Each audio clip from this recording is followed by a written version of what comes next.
الحمد لله نحمده ونستعينه ونستغفره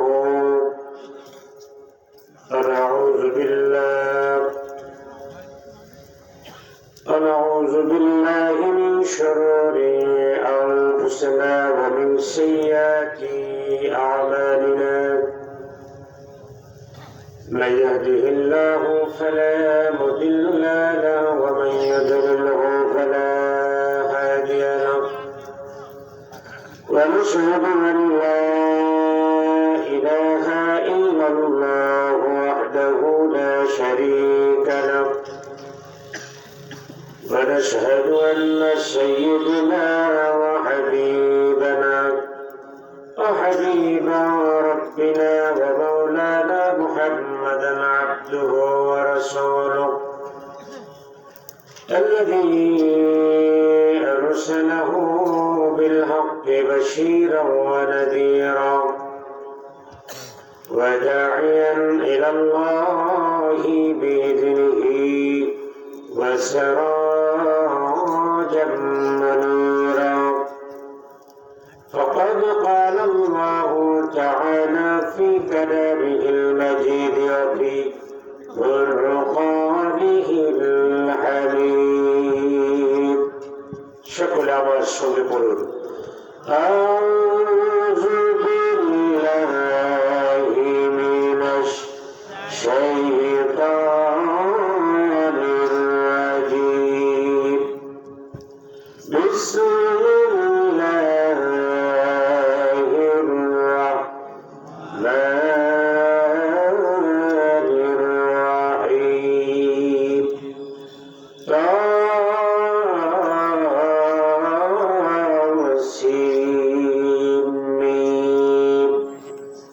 تلك آيات الكتاب المبين نتلو عليك من نبأ موسى وفرعون بالحق لقوم يؤمنون إن فرعون علا في الأرض وجعل أهلها شيعا يستضعف طائفة منهم يذبح أبناءهم ويستحيون نساءهم إنه كان من المفسدين microphone যদি একটু থাকে আপনার শুধু এখানে আমার দিকে একটা একটু মিশ্রণ দেন একটু فقال تعالى إن الله وملائكته يصلون على النبي يا أيها الذين آمنوا صلوا عليه وسلموا تسليما اللهم صل على مولانا محمد وعلى آل سيدنا مولانا محمد بكل محبة تقول اللهم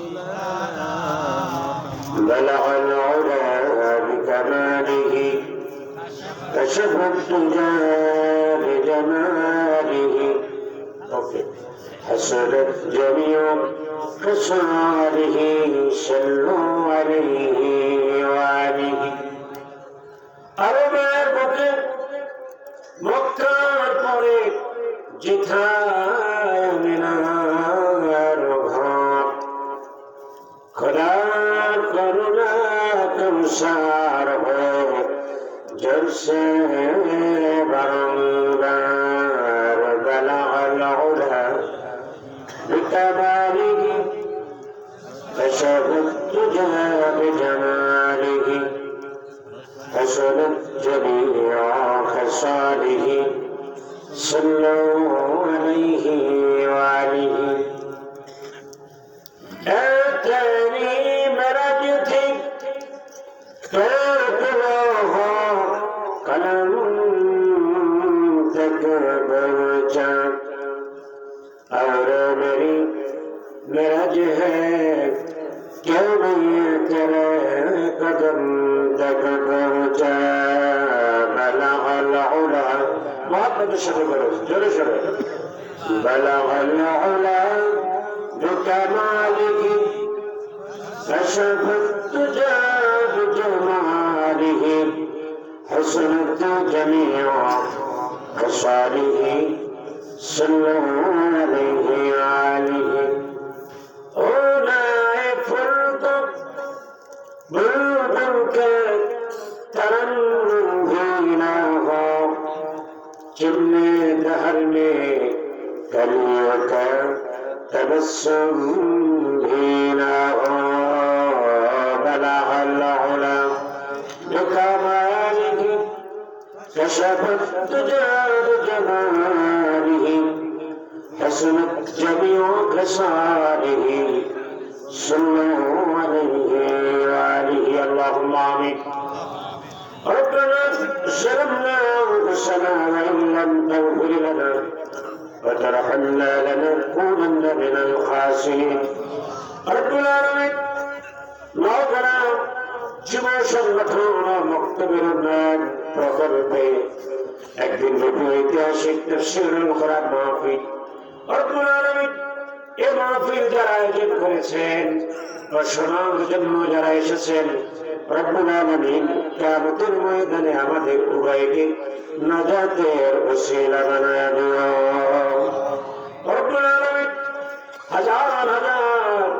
শ্রোতা যে উদ্দেশ্য নিয়ে এসেছে কোরআন শোনার জন্য রব্বুল আলামিন আমি আদম খন্দকার গিয়াসউদ্দিন বেলালি কোন বলার যোগ্যতা নেই তুমি যদি বলার তৌফিক দান না করো আল্লাহ কিছু প্রয়োজনীয় কথা আমার থেকে বলার শ্রোতাদেরকে শোনার তৌফিক এনায়েত করে দাও ইয়া রব करम तू हो बाते जबा को जो दिल पर असर करे रब्बना तक़ब्बल मिन्ना इन्नका अंतस समीउल अलीम وتب علينا إنك أنت التواب الرحيم سبحان ربك رب العزة عما يصفون وسلام على المرسلين والحمد لله رب العالمين জনাব সভাপতি আলহাজ শেরানি প্রামাণিক প্রধান অতিথি জনাব ডক্টর মোহাম্মদ শহীদুল ইসলাম সহযোগী অধ্যাপক জাতীয় চক্ষু বিজ্ঞান ইনস্টিটিউট ও হাসপাতাল ঢাকা পরিচালক দীন মোহাম্মদ চক্ষু হাসপাতাল সুবহানবাগ ধানমন্ডি ঢাকা অন্যান্য অতিথিবৃন্দ বিশেষ অতিথিবৃন্দের মধ্যে রয়েছেন জনাব মোহাম্মদ আশরাফুল ইসলাম সহকারী কমিশনার ভূমি বড়াইগ্রাম নাটোর ও প্রশাসক বনপাড়া পৌরসভা জনাব মোহাম্মদ আনোয়ার হোসেন রিপন প্রতিষ্ঠাতা অধ্যক্ষ মিরপুর সায়েন্স কলেজ মিরপুর 10 ঢাকা অন্যান্য অতিথিবৃন্দ সময় স্বল্পতার কারণে সকলের নাম নিতে পারলাম না দুঃখিত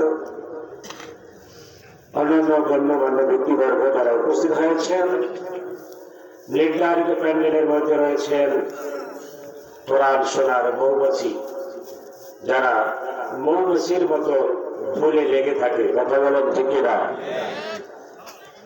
এটা হলো ঈমানের লক্ষণ এই শীতের মধ্যে কোরআন শোনার জন্য আপনারা এসেছেন আল্লাহ আমাদের সবাইকে কবুল করুন আমিন উপস্থিত রয়েছে আমার পরিবারটুকু যুবক ও তরুণ ভাইয়েরা দাড়ি পাকা বৃদ্ধা বাবাজিরা পর্দার ভেতরে শ্রদ্ধেয় আম্মা জান ও বোনেরা সকলের প্রতি হৃদয় নিংড়ানো সালাম আসসালামু আলাইকুম ওয়া রাহমাতুল্লাহি ওয়া বারাকাতুহু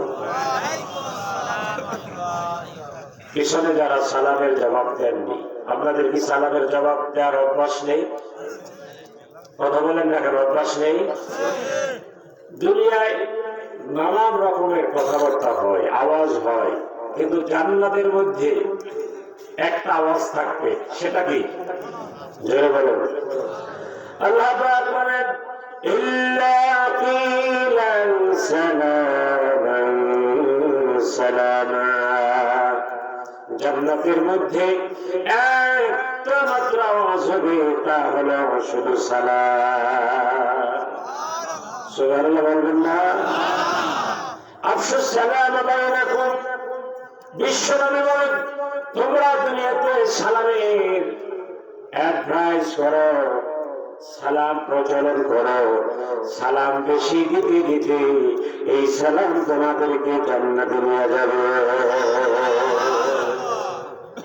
সালামটা আবারও দিচ্ছি, দেখি আপনাদের হৃদয় লেগেছে কিনা কথাগুলো।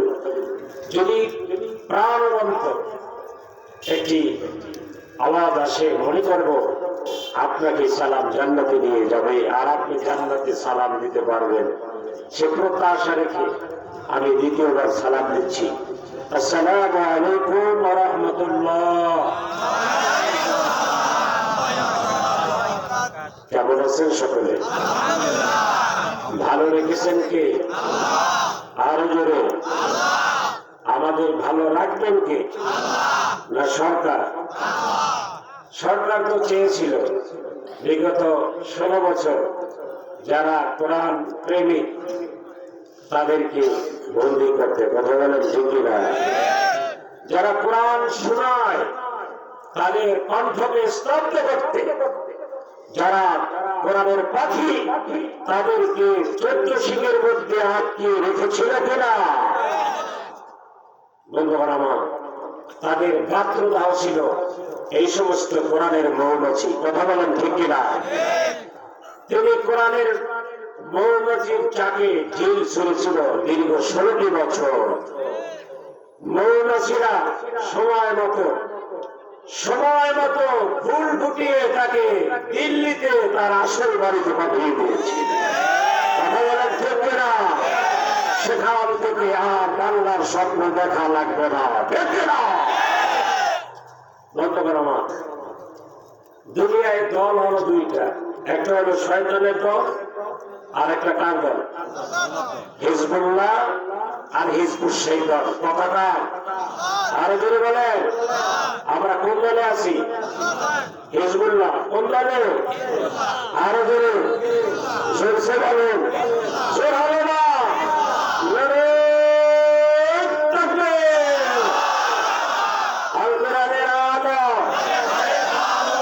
আরে ভাই, ঘরে ঘরে যা জল তো জল দিয়ে সালিফা তাসা না বাজা বরবা বাবা, এগুলো তো মোটামুটি আছে না নাই? কিন্তু সংসদে তারা রাষ্ট্র ধর্ম ইসলামকে বাদ দিতে চেয়েছিল, কথা বলেন ঠিক না? তারা রাষ্ট্র ধর্মকে আলাদা করতে চেয়েছিল, কারণ তারা ধর্মীয় রাজনীতি বন্ধ করতে পারলে বড় বড় বোতল খাওয়া সহজ হয়। এই ফ্যাসিস্ট বিদায়ের পরে তার শয়ন কক্ষে বড় বড় বোতল পাওয়া গেছে, কথা বলেন ঠিক না? সর্বশেষ আমরা যা দেখতে পেলাম, আমরা কল্পনায়ও ভাবি নাই, তা দেখতে পেলাম তার আসল ঠিকানায়, তার বাবার ঠিকানায় পাওয়া গেল শিবলিঙ্গ। কথা বলেন না কেন? শিবলিঙ্গ কি কোনো মুসলমানের ঘরে থাকার কথা? আরো জোরে বলেন। কোরআনের পাখি আল্লামা সাইয়্যিদ সাহেব রাহমাতুল্লাহ আলাইহি 50টি বছর বলেছে ওরা কোনো মুসলমানের দল নয়, মুসলমানের দল নয়, ওরা ঠিক না। কিন্তু বুঝাতে ব্যর্থ হয়েছিল। কোরআনের পাখি এই সুদিন দেখে যেতে পারেনি, যা তার স্বপ্ন ছিল। যাই হোক, আমরা কোরআনের সাথে থাকবো ইনশাআল্লাহ। আরো জোরে বলেন। ভাইরা আমার, নওগ্রাম যুব সংগঠন ও মক্তবের উন্নয়ন কল্পে এই বিশাল মাহফিলে আপনারা আসতে পেরে বসতে পেরে খুশি না বেজা? আরো জোরে। খুশি হয় কখন মানুষ জানেন? যখন নিজের কাঙ্ক্ষিত পছন্দের ব্যক্তি নির্বাচনে বিজয়ী হয়, তখন বিজয়ী মিছিলে, আনন্দ মিছিলে ছেলেও লাভ দেয়, বাবাও লাভ দেয়। ছেলে বলে ভাই, বাবাই বলে কি, দাদাই বলে কি ভাই, সবার ভাই। ভাইরা আমার, তখন লাভ দিতে দিতে দেখা যায় ছেলের সামনে বাবার লুঙ্গি নাই। কথা বলেন ঠিক কিনা? আমরা ওই মিছিলে না লাফিয়ে, ওই মিছিলে স্লোগান না দিয়ে কোরআনের পক্ষে স্লোগান দিতে পারবো কিনা? যদি বলেন পারবো কিনা? একটু প্রাসঙ্গিক ক্রমে কথা বলি। আপনারা জানেন হযরত আলী কারামাল্লাহু ওয়াজহু, তিনি হলো জলিল কদর সাহাবী, জান্নাতের টিকিট পাওয়া সাহাবী।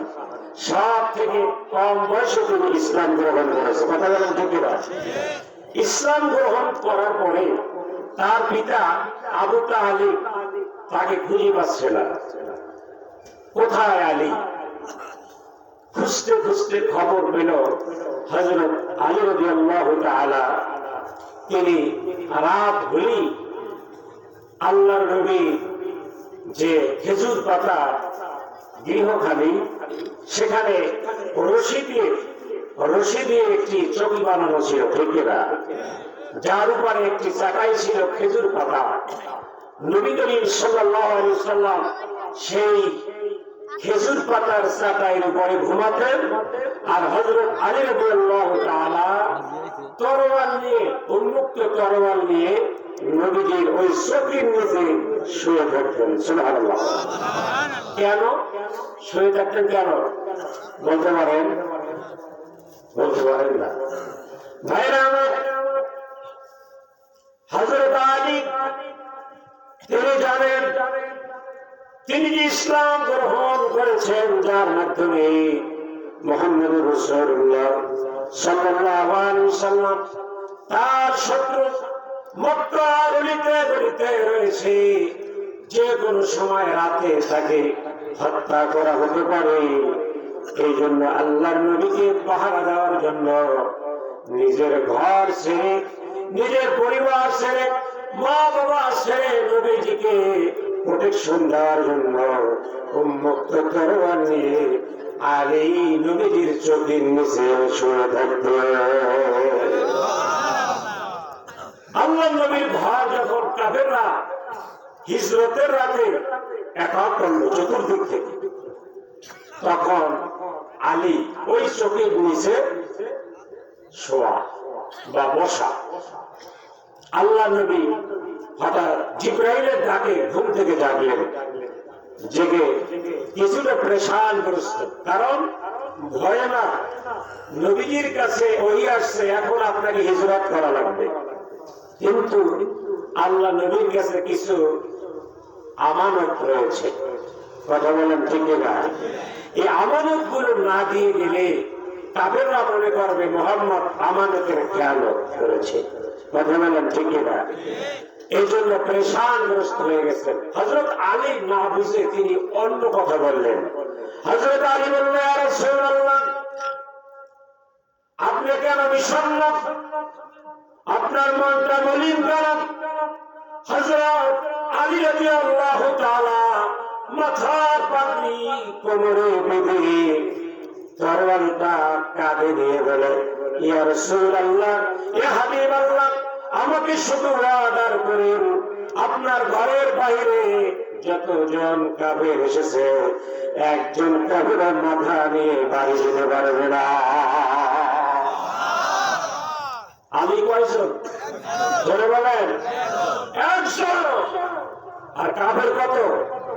বিদায় হিসেবে কাফের হযরত আলী রাদিয়াল্লাহু তাআলা এমন মূর্তি আতঙ্ক ধারণ করল। আল্লাহ নবী চিন্তা করল, আমি যদি আলীকে ঘরের বাহিরে যেতে বলি একজন কাফেরের মাথা থাকবে না। আল্লাহ নবীকে আলী যেভাবে পাহারা দিয়েছে, এই কোরআনকে আমাদের সেভাবে পাহারা দেওয়ার দরকার আছে না নাই? আছে না নাই? এই কোরআনকে পাহারা দিতে গিয়ে যদি বুকের তাজা রক্ত নিজের পরিবার পুত্র সন্তান যদি এতিম হয়, স্ত্রী যদি বিধবা হয়, তারপরে কোরআনের পাড়ায় টাকা থাকবেন দুই হাত উঁচু করে দেখা নারায় তাকবীর। আল কোরআনের আলো সংসদের আলো আল্লাহ তুমি কবুল করো। হাত করো বন্ধুগণ আমার, আমরা আপনাদেরকে বলি কোরআনের কথা, বলি হাদিসের কথা, কথা বলেন ঠিক কিনা? এগুলো বানানো কোনো কথা নয়। আসুন আমরা ঠিক সেভাবে কিছু কথা কোরআন থেকে শুনবো ইনশাআল্লাহ। এই পৃথিবীতে 1,24,000 নবী, জি আমাদের জন্য কাছে হলে ভালো হয়।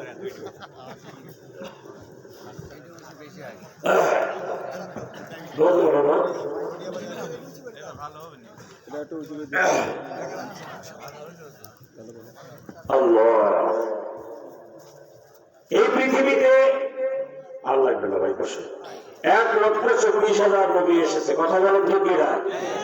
এই নবীদের লক্ষ্য উদ্দেশ্য এক ছিল না ভিন্ন? ধরে বলেন এক ছিল। তারা সবাই বলেছে লা ইলাহা ইল্লাল্লাহ মুহাম্মাদুর। আলেম ওলামারা কি বলে? একই কথা বলে। ভাইরা আমার, আমাদেরকে যেভাবে বিগত 16 বছর বাধা দেওয়া হয়েছিল, ঠিক নবীদেরকে সেভাবে কথা বলেন। শুধু বাধাই না, হযরত মুসা নবী তার সময়ের যে সরকার ছিল, আমাদের এই লেডি সরকারের মতো এক সরকার ছিল, কথা বলেন ঠিক কিনা? তার উদ্দেশ্য ছিল এই চেয়ার তিনি ছাড়বেন না কোনোদিন। যারা ক্ষমতায় যায় তারা একমাত্র চিন্তা করে এই ক্ষমতাটা কিভাবে টিকিয়ে রাখা যায়, কথা বলেন ঠিক কিনা? হযরত মুসা নবী তদানীন্তন নবুয়ত পেয়ে আল্লাহ পাক বলল ইযহাব ইলা ফিরআউনা ইন্নাহু তাগা। হে নবী মুসা, আপনি ফিরআউনের কাছে যান। কার কাছে? জোরে বলো। আমরা দাওয়াত দেই রিকশাওয়ালাকে, শ্রমিককে, যে মাটি কাটে তাকে বলি নামাজে আসো, কিন্তু চেয়ারম্যানকে সাহস করে বলতে পারি না, কথা বলেন ঠিক না? কিন্তু দাওয়াত আগে হবে পার্লামেন্টে, কথা বলেন ঠিক না? দাওয়াত আগে হবে সেক্রেটারিয়েটে, গণভবনে, কথা বলেন ঠিক না?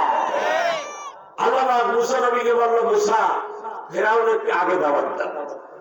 ওই ছোট রিকশাওয়ালা শ্রমিকগুলি তাদেরকে পরে দেওয়া যাবে, আগে তুমি লড়াই বাধাও, আগে কন্টিনেশন করো ফেরাউনের সাথে। বন্ধুগণ আমার, এই ফেরাউন আবার করেছে কি জানেন? সে যখন মাঝে মধ্যে জ্যোতিষী নিয়ে বসত, জ্যোতিষীদেরকে বলবো দেখো তো এই সপ্তাহে কোনো প্রবলেম আছে কিনা, ঝামেলা আছে কিনা রাষ্ট্রে। হঠাৎ একদিন জ্যোতিষীরা বলল এই সপ্তাহে একটা সমস্যা আমরা দেখলাম, সেটা হলো আপনার রাজ্যে একজন সিংহ পুরুষ আসতেছে।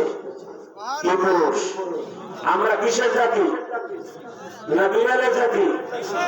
আমাদের পূর্বপুরুষের মধ্যে কোনো বিড়াল ছিল? জোরে বলেন। আপনারা জানেন 1971 সালে আমরা যাকে নেতা মনে করি সে আত্মসমর্পণ করে পাকিস্তান জেলে ইচ্ছায় ঢুকেছে, কথা ঠিক না? আর আপনারা যাকে চিনেন নাই সবাই তাকে অভাব দেওয়া হয়েছিল, আপনি মন্ত্রিত্ব চান, আপনি যা চান তাই দেওয়া হবে, তারপর আপনি আমাদের বিরুদ্ধে কথা বলেন না, ঠিক না? সে বলেছে না, অসম্ভব, আমার হক কথা, সিংহের আওয়াজ কোনদিনও বন্ধ হবে না।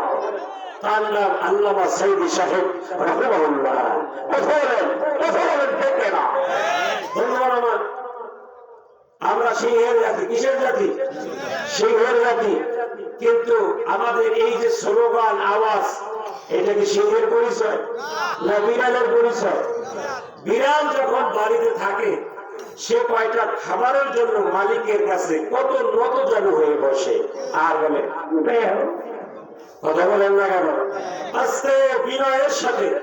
আর সিংহ যখন শিকার করে হরিণ শাবক, তখন সে সিংহের মতো আওয়াজ দিয়ে আক্রমণ করে। কথা বলেন ঠিক না? কই সেই সিংহের জাতি ঠিক ঠিক তো কোনোটাই হচ্ছে না। একটু গলাটা খাট দেন। আর পান খাইয়া কিছু মানুষ আঙ্গুল ফল খেতে দিলে বলে কি দেছো, তেঁতুল দেছো নাকি? কারণ জিব্বার যে অরিজিনাল জায়গাটা সে প্ল্যাটফর্ম নেই, সেখানে আধা ইঞ্চি আস্ত ফেলেছে পান খেয়ে। কথা বলেন ঠিক না? সে বাবাদের একটু গলায় খাট দেন। আরো জোরে হাতটা জাগান, ডান হাত জাগান, ডান হাত। এই হাত দিয়ে সংগ্রাম হবে কি হবে না? বিপ্লব চাই কি চাই না? হাত কাটটা জাগে না। দেখেন কারে শয়তানে দর্শে ভালো করে নামে যান, ভালো করে নামে যান। থাকবে বলো না, থাকবে। আর কোরআনের আলো সংসদে জানো, আর কোরআনের আলো আল্লাহ কবরে করা বলো না। আমি এই সংসদে আল কোরআনের আলো জ্বালাতে হলে শুধু মিছিল হবে, শুধু তাকবীরে হবে? প্রয়োজনে সামনে যত কর্মসূচি আসবে জীবন দিয়ে হলো সেই কর্মসূচি বাস্তবায়ন করতে হবে, ঠিক না? জ্যোতিষীরা বলল আপনার রাজ্যে একজন মৌলানা আসবে, বড় বুজুর্গ, সে আপনাকে ঘাট ধরে ওই চেয়ার থেকে নামিয়ে দিবে। ফেরাউনের মাথা ঠিক আছে? মাথা খারাপ হয়ে গেছে। কিভাবে এটা রোধ করা যায়, প্রোটেকশন কিভাবে দেওয়া যায়? জ্যোতিষীরা আবার বুদ্ধি পাকাইয়া দিল। এই যে সন্তানটি আসবে আপনাকে ক্ষমতা থেকে টেনে এসে নামিয়ে দেবে, সে হবে বনি ইসরাইলের তথা তদানীন্তন মুসলিম পরিবারের সন্তান। কোন পরিবার?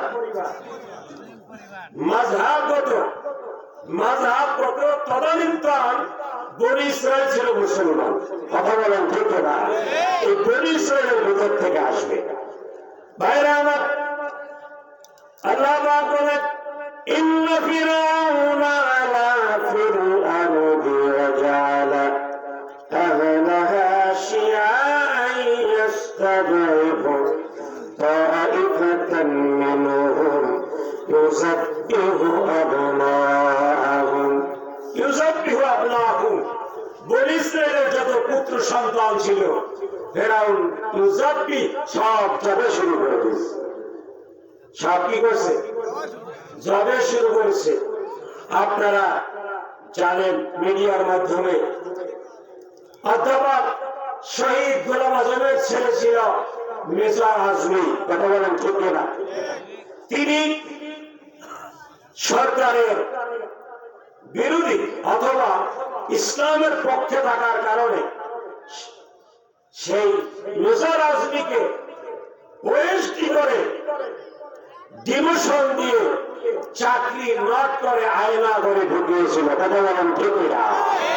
ফেরাউন তার ডিফেন্সে যারা বনি ইসরাইলের ছিল তথা মুসলমান ছিল সেনাবাহিনীর মধ্যে তাদেরকে ওএসডি করে চাকরি নট করে বাসায় কথা বলেছে।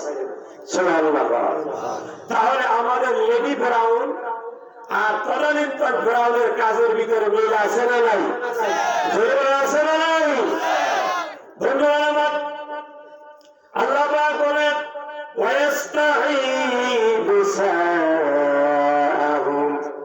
আপনি তো কন্যা সন্তান মেয়ে ছিল, এই মেয়েদেরকে জীবিত রাখত, তাদেরকে হত্যা করত না। ধন্যবাদ। আল্লাহ পাক বলেন ইন্নাহু কানা মিনাল মুফসিদিন। নিশ্চয়ই ফেরাউন দেশের ভিতরে একটা ফাসাদ সৃষ্টি করেছে, গ্রুপিং, বিভাজন, ডিভাইডেড, মানুষের মধ্যে ডিভাইডেড গ্রুপিং করে ফেলল। চিৎকার করে বলুন আল্লাহু আকবার। আমরা বিগত 16 বছর ডিভাইডেড দেখি নাই? যারা যারা মুক্তিযোদ্ধা, তাদের নাতি পুতি সাথী লাঠি, তারা যেভাবেই হোক কোনো মতে পাশ করলে তাদের চাকরি হয়ে যেত, ঠিক না? আর যদি সরকার বাহাদুর জানতো এই ব্যক্তি ইসলামী আন্দোলনের সাথে কানেক্টিভ রয়েছে, তাহলে তাকে ওয়েস্টি করে এমনকি তার চাকরি লক করে বাসায় বানিয়ে দিবে, ঠিক না? বন্ধুগণ আমার, এটা শুধু এই লেডি করে নাই, তদানীন্তন ফেরাউন থেকে এই ধারাবাহিকতা চলেছে কিয়ামত পর্যন্ত। ইমানদারদের উপর স্টিমে রোলার চলবে, তারপরে ইমানদাররা পিছপা হবে না, কথা বলে ঠিক না? বন্ধুগণ আমার, আল্লাহ পাক বলেন অনুরিদু আন নামুন্না আলাল্লাযীনা ইসতাদআফু ফিল আরদি ওয়া নাজআলাহুম আইম্মাতান ওয়া নাজআলাহুম ওয়ারিসিন। আল্লাহ পাক বলে ফেরাউন অনেক মানুষকে ওয়েস্টি করে, ছোট করে, ডমিনেট করে, তাদের চাকরি, তাদের ব্যবসা, তাদের সুবিধা বঞ্চিত করে ফেরাউন দেশের ভিতরে একটা অরাজকতা সৃষ্টি করলো। আল্লাহ পাক বলে আমি তাদেরকে ক্ষমতার মস্তকে নিয়ে যাবো। সুবহানাল্লাহ। বন্ধুগণ আমার, এটা হলো এমন একটি সূরা, এই সূরাটির শুরু এবং শেষ যদি আপনি শুনেন মনে হবে যেন সূরাটি 5ই আগস্ট ঢাকায় নাজিল হয়েছে। সুবহানাল্লাহ। এমন একটি সূরা, এটি আবহমান চলমান থাকবে কিয়ামত পর্যন্ত। এই কথাগুলো চিল্লায় বলেন সুবহানাল্লাহ। বন্ধুগণ আমার, আমরা জানি কোরআনের এই কথাগুলো এই নির্যাস নেওয়ার মতো কলিজা সকলের নাই, কথা বলে ঠিক না?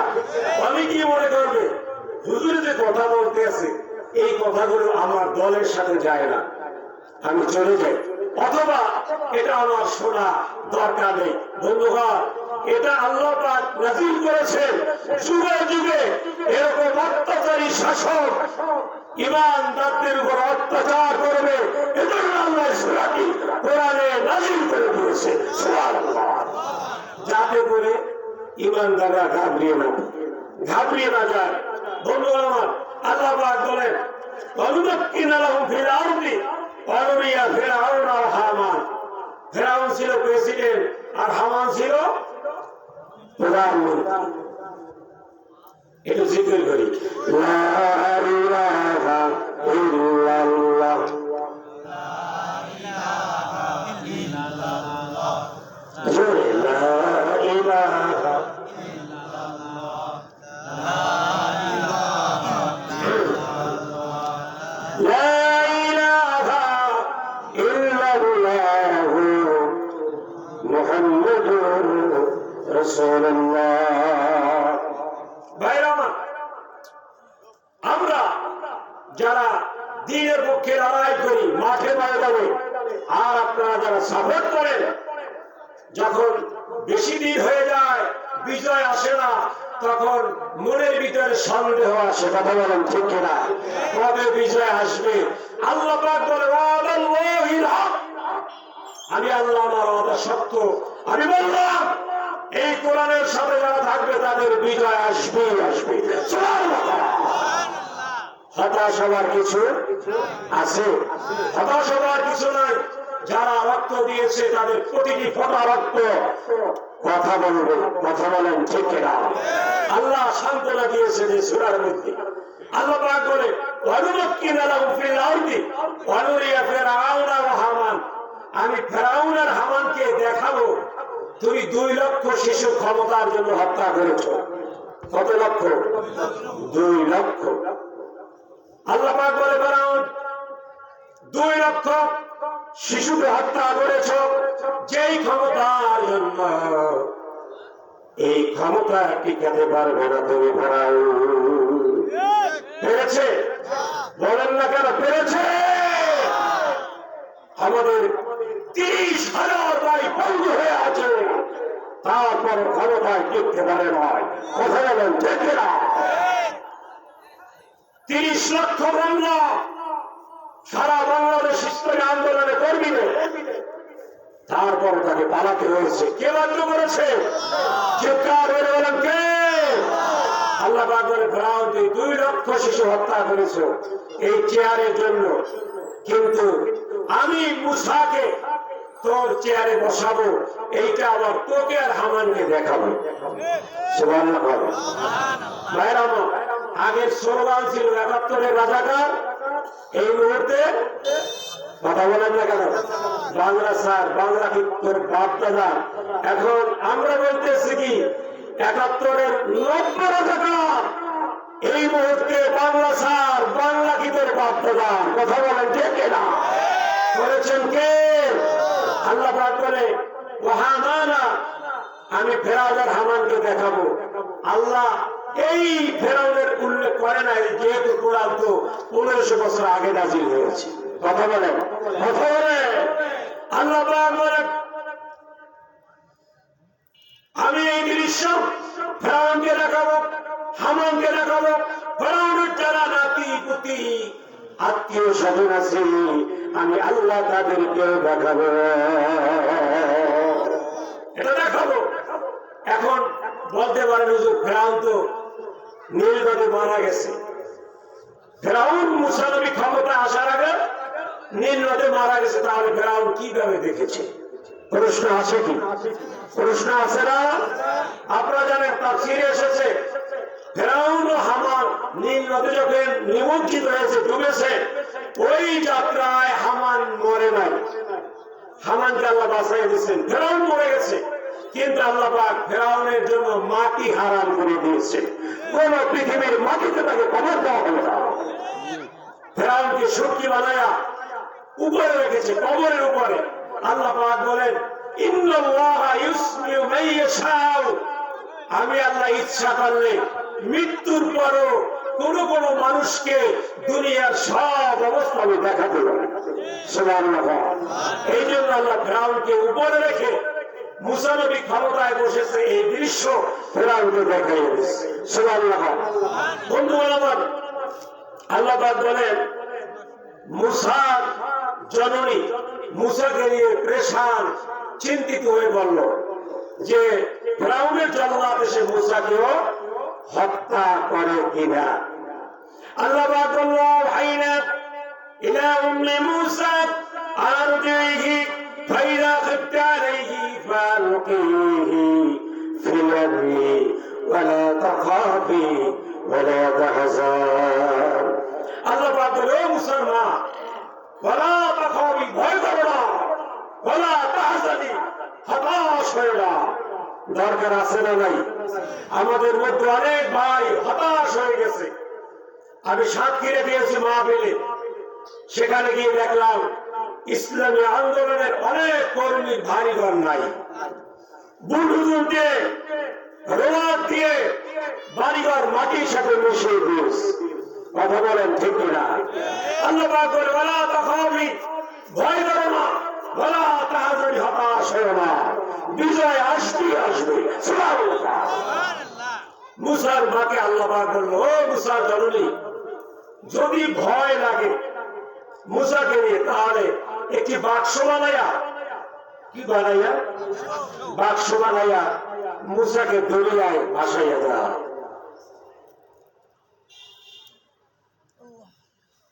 বন্ধুগণ আমার, যাদের সন্তান আছে এই সন্তান কেউ নদীতে ভাসাতে পারে? জোরে বলেন। যাদের সন্তান আছে বাইরে, সন্তানের মায়া কান নাই। 2012 সালে যে সিডর হয়েছিল দক্ষিণাঞ্চলে, 30 ফিট পানি, আমাদের বাড়ি কিন্তু বরিশালে, সেখানে অনেক বাড়িঘর 30 ফিট পানির নিচে চলে গেছে। আমি মাহফিল করতে গেলাম কুয়াকাটা আমতলী থানা, কিয়ামতের বর্ণনা দিচ্ছি। এক লোক কাঁদতে কাঁদতে বেহুশ হয়ে পরে হুশ করে বলল হুজুর কিয়ামতের কথা বলবেন না, কিয়ামত আমার উপরে বয়ে গেছে, কিয়ামত হয়ে গেছে আমার উপরে। কিভাবে? হুজুর সিডারের সময় আমার বাড়ি ছিল বেড়িবাঁধের বাইরে। বেড়িবাঁধ বুঝেন? সমুদ্রের পানি যে বাঁধ দিয়ে আটকিয়ে রাখা হয়েছে তাকে কি বলে? বেড়িবাঁধ। বেড়িবাঁধের বাইরে মানে সাগরের পরে। হুজুর রাত 11টা দেখি বাড়ির আঙ্গিনায় পানি উঠেছে, যা কখনো ওঠে না। স্ত্রীকে বললাম, স্ত্রী চলো আমরা আশ্রয় কেন্দ্রে চলে যাই। স্ত্রী জোগাড় শুরু হলো কিছুটা, আর প্রয়োজনীয় আসবাবপত্র নিল সাথে। হুজুর বাহিরে এসে দেখি পানি মাথা বরাবর হয়ে গেছে। সুবহানাল্লাহ। ওই লোকটা বলে, হুজুর দুটো সন্তান আর স্ত্রী, যখন আমরা বাড়ি বাহিরে নামলাম হুজুর দেখি আর আমরা মাটি পাই না, অনেক পানি বেড়ে গেছে।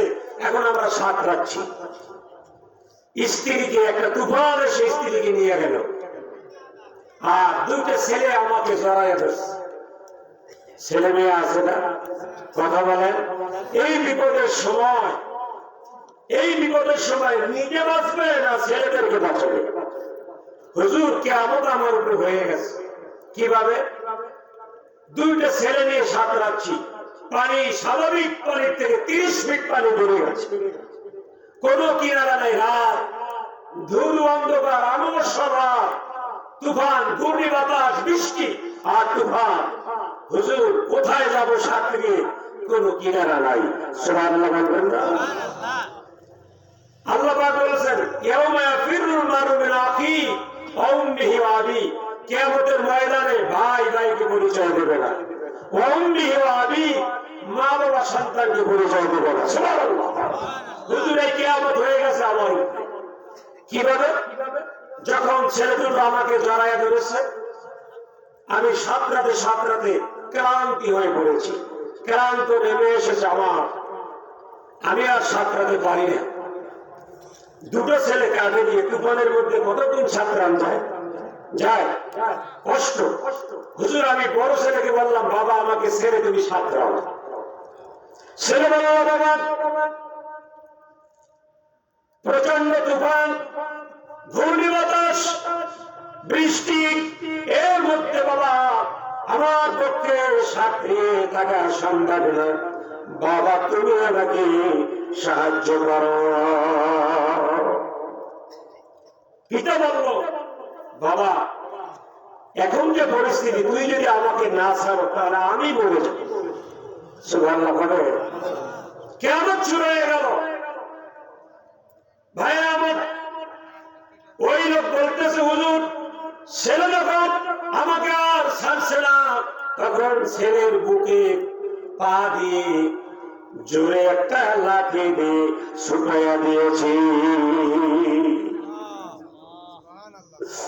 যাদের সন্তান আছে গভীর মনোযোগ, ছেলের বুকে পা দিয়ে লাঠি দিয়ে ওই তুফানের মধ্যে ভাসিয়ে দিয়েছে। যাবার সময় ছেলেটা একটা চিৎকার দিয়ে বলে, বাবা আর পারি না, বাবা হাত ধরো। ওই লোকটা বলে, হুজুর নিজের জীবন বাঁচানোর জন্য আমি হাত ধরতে পারলাম না, আমার চোখের সামনে ছেলেটা পানিতে ডুবে গেল।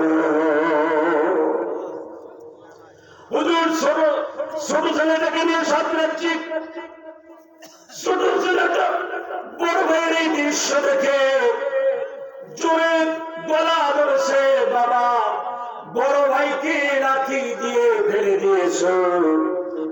বাবা আমি সাঁতার জানি না, আমি পানিতে ভাসতে জানি না। ও বাবা আমি ছোট, মেহেরবানি করি বাবা তুমি আমাকে এই তুফানে ফেলে দিও না। ভাই আমার মাত্র দুইটা সন্তান, একটা সন্তানকে বুকে লাঠি দিয়ে তুফানের মধ্যে ছেড়ে দিয়েছে, আর একটা ছেলে নিয়ে কোন রকম পানিতে ভাসতেছে। কিছুক্ষণ পর এমন হাত পা অবশ হয়ে গেল, ছোট ছেলেটাকে বলে, বাবা আমি এখন তোমাকেও রাখতে পারবো না। ভাই আমার গভীর মনোযোগ। আল্লাহ পাক বলে কিয়ামতের ময়দানে সন্তান মায়ের পায়ের কাছে পড়ে বলবে, মা গো, বেশি কিছু চাই না, একটা নেকি চাই।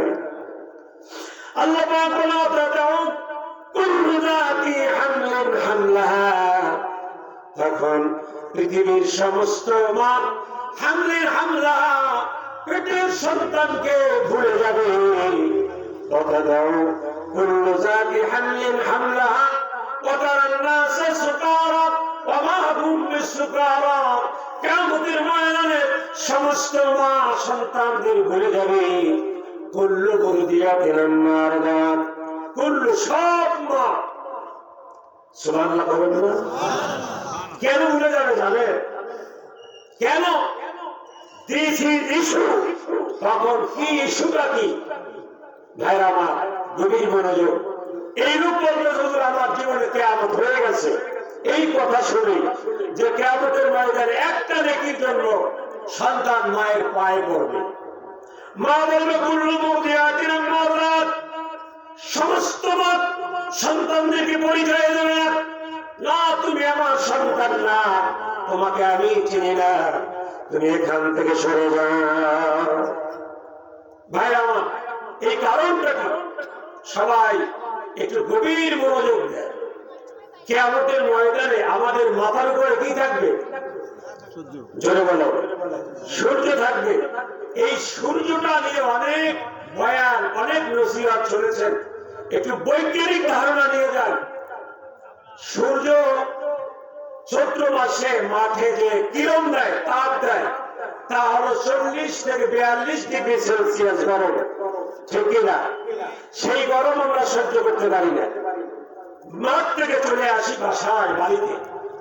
কিন্তু এটা 15 কোটি বর্গ কিলোমিটার দূর থেকে তাপ দেয়, জমিনে তাপ আসে 42 ডিগ্রি সেলসিয়াস।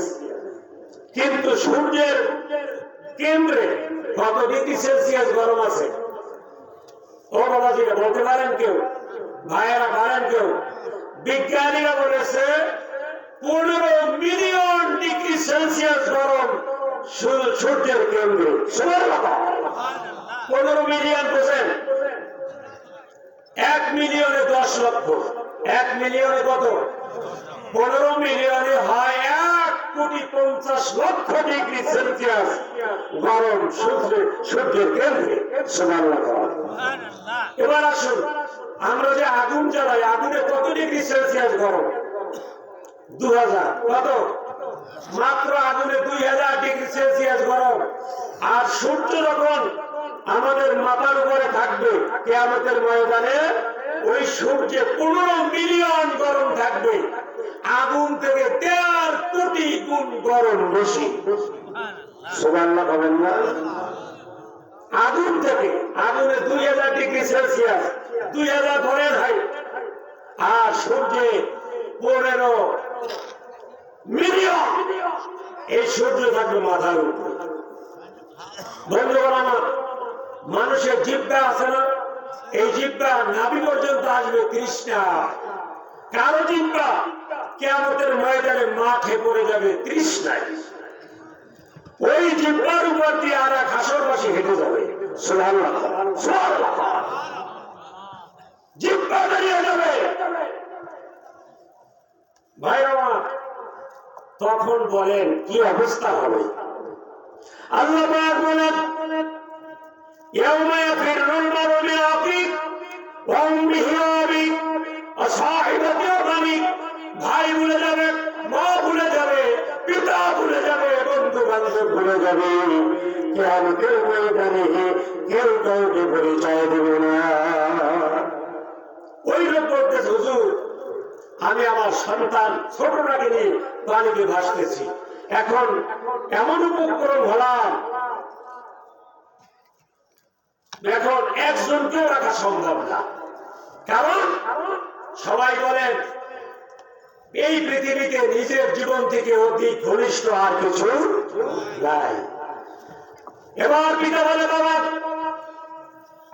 আমি আর পারছি না, তুমি তোমার মতো সাঁতার কাটো বঙ্গোপসাগর, এই বঙ্গোপসাগরে অনেক জায়গায় গভীরতা রয়েছে ৫,০০০ ফিট পানি।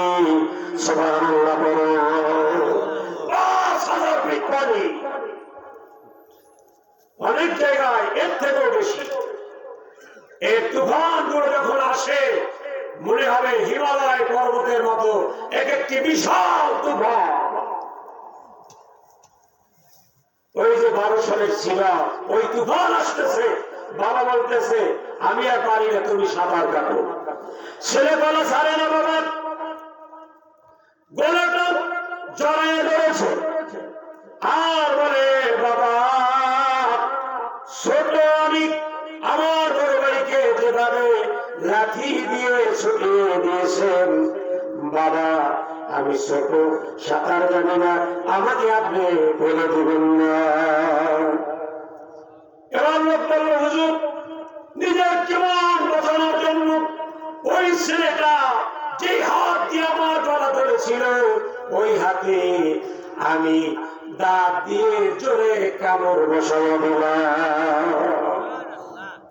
ছেলের হাতে নিজে বাঁচার জন্য। কিয়ামতের ময়দানে এর থেকেও বিপজ্জনক অবস্থা হবে।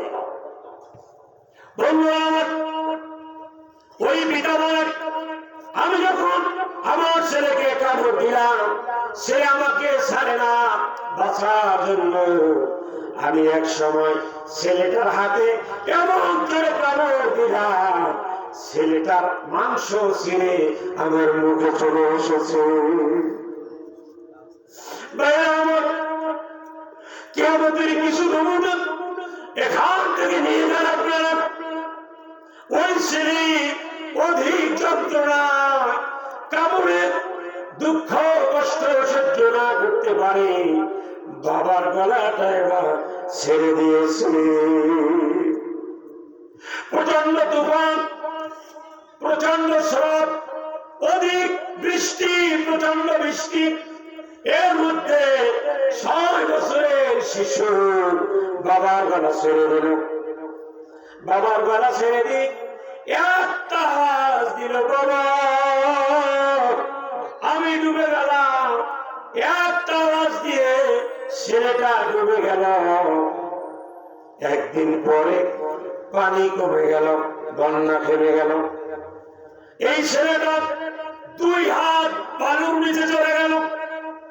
একটা লাল টি শার্ট ছেলেটার গায়ে পরা ছিল, ওই টি শার্টের কিছুটা বের হয়েছিল। ওই টি শার্ট দেখি সাপল দিয়ে মাটি গরম করে বালু গরম করে ওই ছেলেটাকে পাওয়া গেল।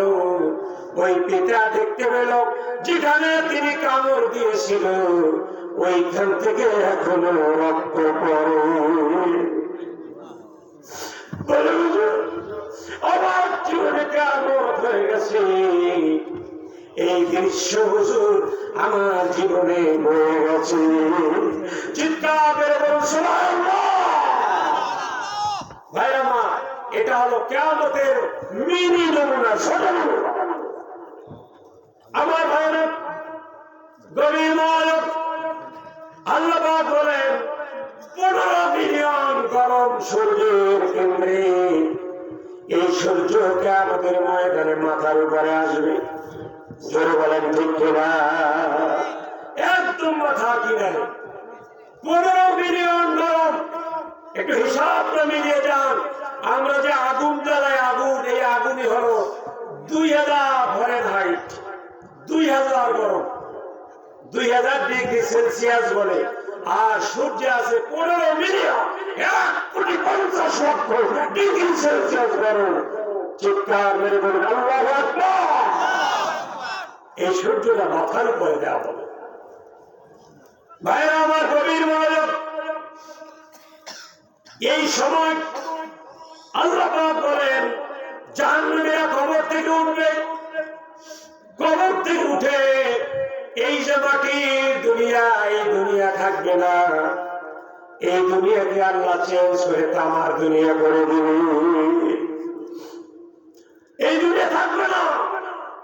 ওই কবরবাসী কবর থেকে উঠে দেখবে এক বিঘা মাথার উপরে সূর্য, তার 30টায় তার জিহ্বাটা নাভি পর্যন্ত ঠাস করে বেরিয়ে গেল। এখন তিনি 30টায় পানি নেই, কোথাও পানি নেই। তখন তিনি তার ডান হাত তার ডান হাত খাওয়া শুরু করে দেবে, কামড় দিয়ে রক্ত বের করে সেই রক্ত খেয়ে তৃষ্ণা নিবারণের ব্যর্থ চেষ্টা করবে। আর পাশাপাশি এই কোরআনের মৌমাছিরা, কোরআনের পাখিরা, কোরআনের পাগলেরা আর এক কবর দিয়ে যাবে। সুবহানাল্লাহ বলবেন না? একজন বেনামাজি আরেকজন নামাজি পাশাপাশি কবর থেকে উঠে একজনের তৃষ্ণার কারণে হাত কামড়াবে, হাত কামড়াইয়া ডান হাত খেয়ে ফেলবে। ডান হাতের রক্ত যখন শেষ হয়ে যাবে তখন তারা বাম হাত খাওয়া শুরু করে দিবে। কথা ঠিক জোরে বলে আল্লাহ পাকের কথা।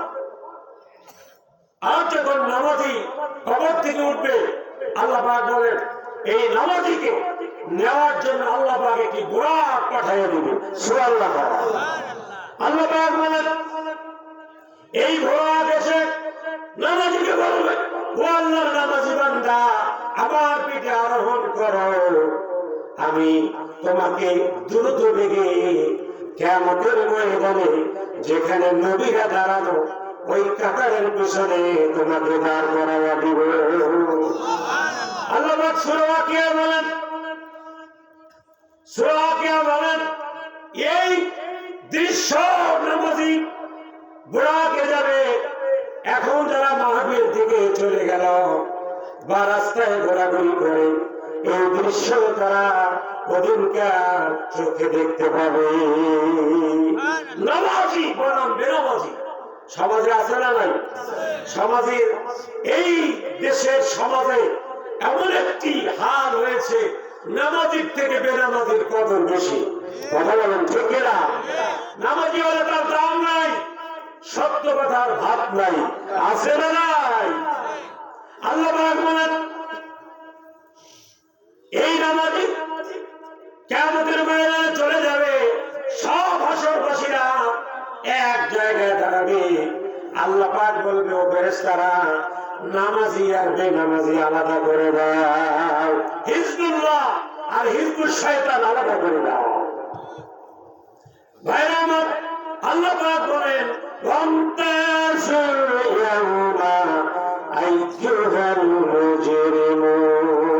সেদিনকার নামাজি আর বেনামাজি আলাদা করা হবে, আলাদা কাতারে দাঁড় করানো হবে। তখন বেনামাজিরা বলবে নামাজিদেরকে, ও নামাজি ভাইরা তোমরা আমাদেরকে আলাদা করে দিও না। যেমন দেখেন না 5ই আগস্টের আগে এই দেশে সবাই আওয়ামী লীগ ছিল। কথা বলেন না কেন? সবাই আওয়ামী লীগের দাদার পরিচয় দিত, নানার পরিচয় দিত। কথা বলেন ঠিক না? ঠিক কিয়ামতের ময়দানে সবাই বলবে আমরা নামাজি। সবাই বলবে কি? জোরে বলেন। সবাই বলবে আমরা নামাজি। আল্লাহ পাক বলবে ফেরেশতারা সবাই নামাজি? হ্যাঁ সবাই নামাজি। আল্লাহ পাক বলবে এখন পরীক্ষা হবে। কি হবে? জোরে বলেন। নামাজের পরীক্ষা নেওয়া হবে। কি হবে? দুনিয়ার হাজার হলে জামাতের সাথে মসজিদে যেমন নামাজ হতো, আজ কিয়ামতের ময়দানে জামাতের সাথে একটা সিজদা হবে। আল্লাহ পাক বলেন ইয়াউমা ইউকশাফু আন সাকিন ওয়া ইউদআউনা ইলাস সুজুদ। আল্লাহ পাক বলেন হাসরবাসী সব যদি তোমরা নামাজি হয়ে থাকো, ঠিক আছে মেনে নিলাম তোমরা নামাজি, দুনিয়ায় যেভাবে নামাজ পড়েছো আজ তোমরা জামাতের সাথে আমার সামনে দণ্ডায়মান হয়ে আমাকে সিজদা দিয়ে তোমরা দেখাও। তখন বেনামাজি নামাজি সবাই চেষ্টা করবে, কারণ 5ই আগস্টের আগে সবাই চেষ্টা করেছে আওয়ামী লীগ হওয়ার, আওয়ামী লীগের নেতা হওয়ার, কিছু লোক ছাড়া। কথা বলেন ঠিক না? আওয়ামী লীগ ছাড়া কেউ ছিল না দেশে। আর কিয়ামতের ময়দানে নামাজি ছাড়া কাউকে খুঁজে পাওয়া যাবে না, সবাই নামাজি। আল্লাহ পাক বলবে এইভাবে মুখে বললে হবে না, প্রুফ করা লাগবে, প্রমাণ দেওয়া লাগবে। কিভাবে প্রমাণ? সবাই সিজদায় চলে যায়। সুবহানাল্লাহ বলবেন না? ভাইরা আমার, যারা দুনিয়ায় আজান হলে মসজিদে গিয়ে নামাজ পড়তো, এখানে আমরা কারা কারা নামাজ পড়ি? দুই হাত উঁচু করে দেখা, দুই হাত নারায়ে তাকবীর। আল্লাহ আমাদের নামাজি হিসেবে কবুল করবে, আমিন। হাত নামা সত্য তো, সবাই নামাজ পড়েন তো? কিয়ামতের ময়দানে আপনি আমি আল্লাহর সামনে সিজদায় পড়ে যাব। সুবহানাল্লাহ বলেন। ভাইরা আমার, আল্লাহ পাক দেখবেন লক্ষ লক্ষ বেনামাজি সোজা হয়ে দাঁড়ায় রয়েছে। আল্লাহ পাক বলবে, ও বেনামাজির দল, একটু আগে বললা নামাজ পড়ি, এখন সিজদা দিতে পারলা না কেন? তারা বলবে, আল্লাহ আমরা নামাজ পড়েছি। আল্লাহ পাক বলবে, ওই কই নামাজ পড়েছে, ওই আমল নামায় তো নামাজ নাই। তখন আল্লাহ পাক বলবে, আমল নামাটা তোমার পড়ো, ইকরা কিতাবাক, তোমার কিতাব তুমি পড়ো, কামা বিনাফসিকা আল-ইয়াওমা আলাইকা হাসিবা, তোমার জন্য আজকের এই বিশাল কিতাব পড়া সহজ করে দেওয়া হলো। তখন বেনামাজির নামাজ খোঁজা শুরু করে দিবি, আমল নামা খুঁড়ি পড়া শুরু করবে। ফজরের সময় ঘুম থেকে উঠে নাই, বেলা ৮টার সময় ঘুম থেকে উঠে তারপরে ফরজ গোসল করেছে, আছে না নাই? বেলা ৮টার সময় ফরজ গোসল, 10টার সময় সকালের নাস্তা, এরপরে বন্ধুদের সাথে আড্ডা দিতে গেছে রাস্তায়, চায়ের দোকানে, আছে না নাই? আল্লাহ বলবে, কই নামাজের কথা কই তোমার? তখন ওই সমস্ত বেনামাজিকে বলবে, আল্লাহ আমি নামাজ পড়েছি, তোমার ফেরেশতারা তখন ঘুমাইছে। কি করছে? ঘুমাইছে। আমি নামাজ পড়ছি, ফেরেশতারা ঘুমাইছে, নামাজ আমার মনে থাকবে কেমন? ভাইরা আমার, আল্লাহ পাক বললেন, আবারও চেষ্টা কর, দুনিয়ার যে নামাজ পড়ে থাকো ৫ ওয়াক্ত, আর একবার চেষ্টা করে দেখ আমাকে একটা সিজদা দিতে পারো কিনা। তারা হাজার চেষ্টা করবে, কিন্তু আল্লাহ ১ ইঞ্চিও সামনে দিকে নিচু হতে দিবে, সোজা হয়ে দাঁড়াইতে। আল্লাহ পাক যারা সিজদায় পড়েছে, আল্লাহ তাদের পিঠের উপরে কুদরতি হাত বুলায় বলবে, ও নামাজি বান্দা মাথা উঠা, মাথা উঠা। নামাজি বান্দা বলবে, আল্লাহ না, এমন মজার সিজদা থেকে আমরা মাথা উঠাবো না। আল্লাহ নবী বলে, এই এক সিজদায় ৭০ বছর চলে যাবে। আল্লাহকে না দেখে এখন সিজদা দেই, তখন আল্লাহকে দেখে ডাইরেক্ট সিজদা দিব। ওই সিজদা দিতে রাজি আছেন? কে কে রাজি আছেন? নারায়ে তাকবীর। আল্লাহকে ডাইরেক্ট সিজদা দিতে রাজি কে কে আছেন? নারায়ে তাকবীর। হাত তোলা। তখন আল্লাহ পাক বলল, ফেরেশতারা যারা আমাকে ডাইরেক্ট সিজদা দিয়েছে তাদের ডাইরেক্ট জান্নাত। তাদের কি? কথা বলেন না কেন? ভাইরা আমার, আল্লাহ পাক বলবে, এদেরকে ডাইরেক্ট জান্নাতে নিয়ে যাও। তাদেরকে জান্নাতে নিয়ে যাওয়া হবে, জান্নাতের সামনে দাঁড় করানো হবে। তাদেরকে জান্নাতের সামনে দাঁড় করাই বলা হবে, ও করে জান্নাতীরা তোমরা তো উলঙ্গ। জান্নাতীরা কি? কথা বলে রাখা। জান্নাতীরা জাহান্নামীরা সবাই উলঙ্গ। আল্লাহ পাক বলবে, ফেরেশতারা এদেরকে ওয়েট করো, ওয়েটিং রুমে ওয়েট করো। ওয়েটিং রুমে দাঁড় করায়া আল্লাহ পাক হুরদেরকে বলবো, হুরেরা তাড়াতাড়ি তোমাদের স্বামীদের জন্য পোশাক নিয়ে আসো। আল্লাহ পাক কোরআনে বলেন, মিন যাহাবিন ওয়া লুলুওয়ান ওয়া লিবাসুহুম ফিহা হারির। আল্লাহু আকবার। আল্লাহ পাক বলল, হুরেরা এখন যারা জান্নাতে ঢুকতেছে তারা ডাইরেক্ট জান্নাতি, আর এরা দুনিয়ায় ছিল ডাইরেক্ট গরিব। ডাইরেক্ট কি? জোরে বলে। এই জায়গায় ১০০০ কোটি টাকার মালিক কেউ আছেন? সবাই সিঙ্গাপুর। কোথায়? আর আমাদের দেশে যারা ছিল তারা সবাই দাদা বাবুর দেশে আছে। কথা বলেন না, কথা বলেন না। আমরা সবাই গরিব বা ফকির। আল্লাহ পাক বলবেন ঘোরেরা এদেরকে এমন পোশাক দাও মিন যাহাবি ওয়ালুলুয়ান। অলুলুয়ান কি জানেন? হ্যাঁ, অলুলুয়ান মুক্তা। আল্লাহ পাক বললেন ফেরেশতারা জান্নাতের ভেতর থেকে মুক্তা পোশাক এনে, রেশমের পোশাক এনে এই গরিব মানুষগুলোকে পরাইয়া দেয়। আমাদের অনেক পোশাক পছন্দ হয় কিন্তু অর্থের অভাবে আমরা কিনতে পারি না। আল্লাহ পাক বলে ও নামাজি বান্দা চিন্তা করিস না, আমি দাঁড়াইয়া নিজে তোদেরকে সেই পোশাক পরিধান করাবো। সুবহানাল্লাহ, যা পৃথিবীর কেউ করতে পারে না। বন্ধু আমার, জান্নাতীদেরকে রেশম মুক্তার পোশাক পরায়া জান্নাতের ভিতরে না হবে। মুত্তাকিনা আলাইহা মুতাকাবিরুন। ওই পোশাক পরিয়ে জান্নাতের মধ্যে গিয়া বড় বড় সোফা সেটে এখন আপনারা নিশ্চয়ই মাটিতে বসে আছেন। আল্লাহ পাক বলেন ও জান্নাতীরা, তোমাদের কি প্রথম যেখানে বসাবো সেই জায়গা আমি আল্লাহ নিজের হাতে প্রস্তুত করে রেখেছি।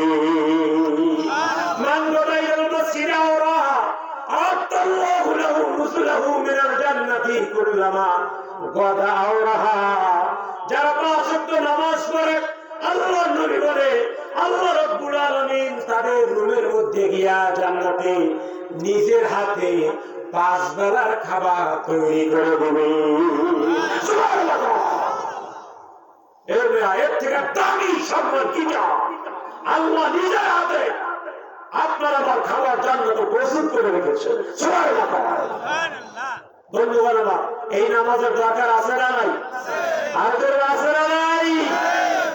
নামাজ আমরা পড়ি কিন্তু এক ওয়াক্তের নামাজ জোরে বলো, এটা যারা পড়ে আর যারা না পড়ে তারা শুধু শুক্রবার পড়ে।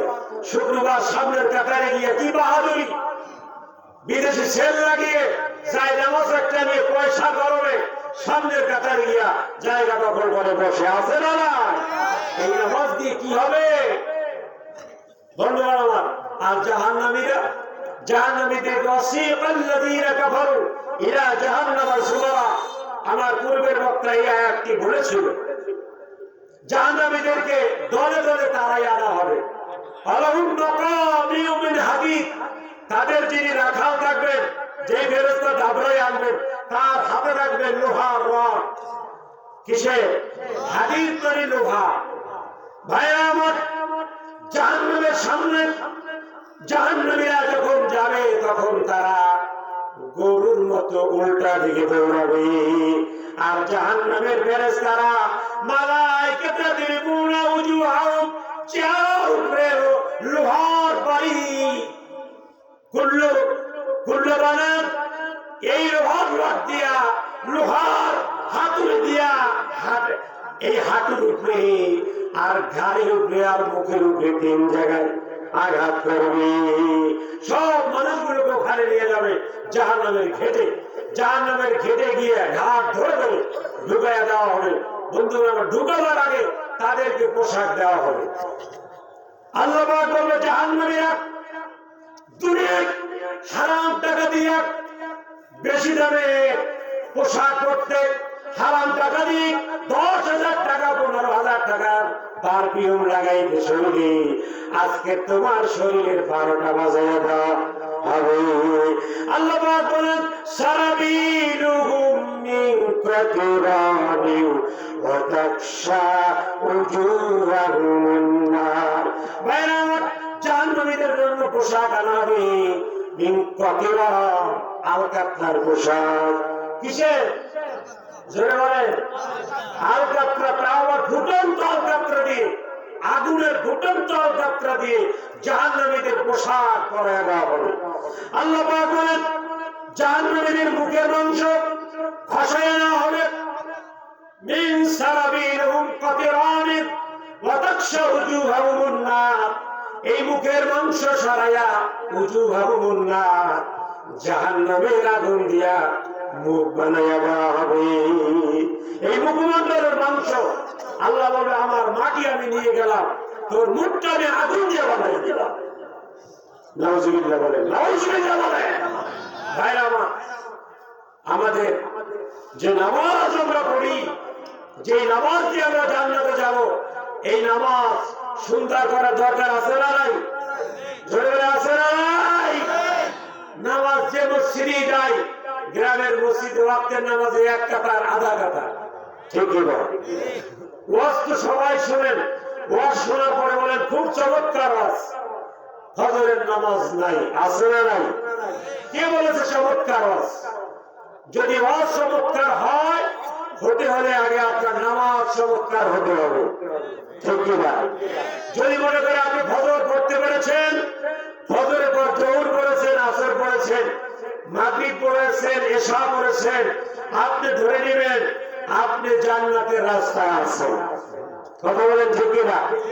আর যদি দেখেন ফজর ঘুমে ঘুমে গেছে, আপনি আসল রাস্তায় নেই, আপনি জান্নাতের রাস্তায় নেই। কথা বলেন ঠিক না? এখন যে কিয়ামতের ময়দান, জাহান্নামীরা বলবে আমরা নামাজি, প্রমাণ হবে তারা নামাজি না। আল্লাহ পাক বলবে নামাজি আর বেনামাজি আলাদা হয়ে যাও, আলাদা হয়ে যাবে। বন্ধু আমার, আল্লাহ পাক বলবে এই মানুষগুলোর মধ্যে আমি 7 শ্রেণীর মানুষকে আরো সের নিচে ছায়া দিব। সুবহানাল্লাহ। কারণ বাহিরে রোদ হলো 15 মিলিয়ন তাপমাত্রা, আরো সের ছায়ার বাহিরে কত মিলিয়ন? 15 মিলিয়ন।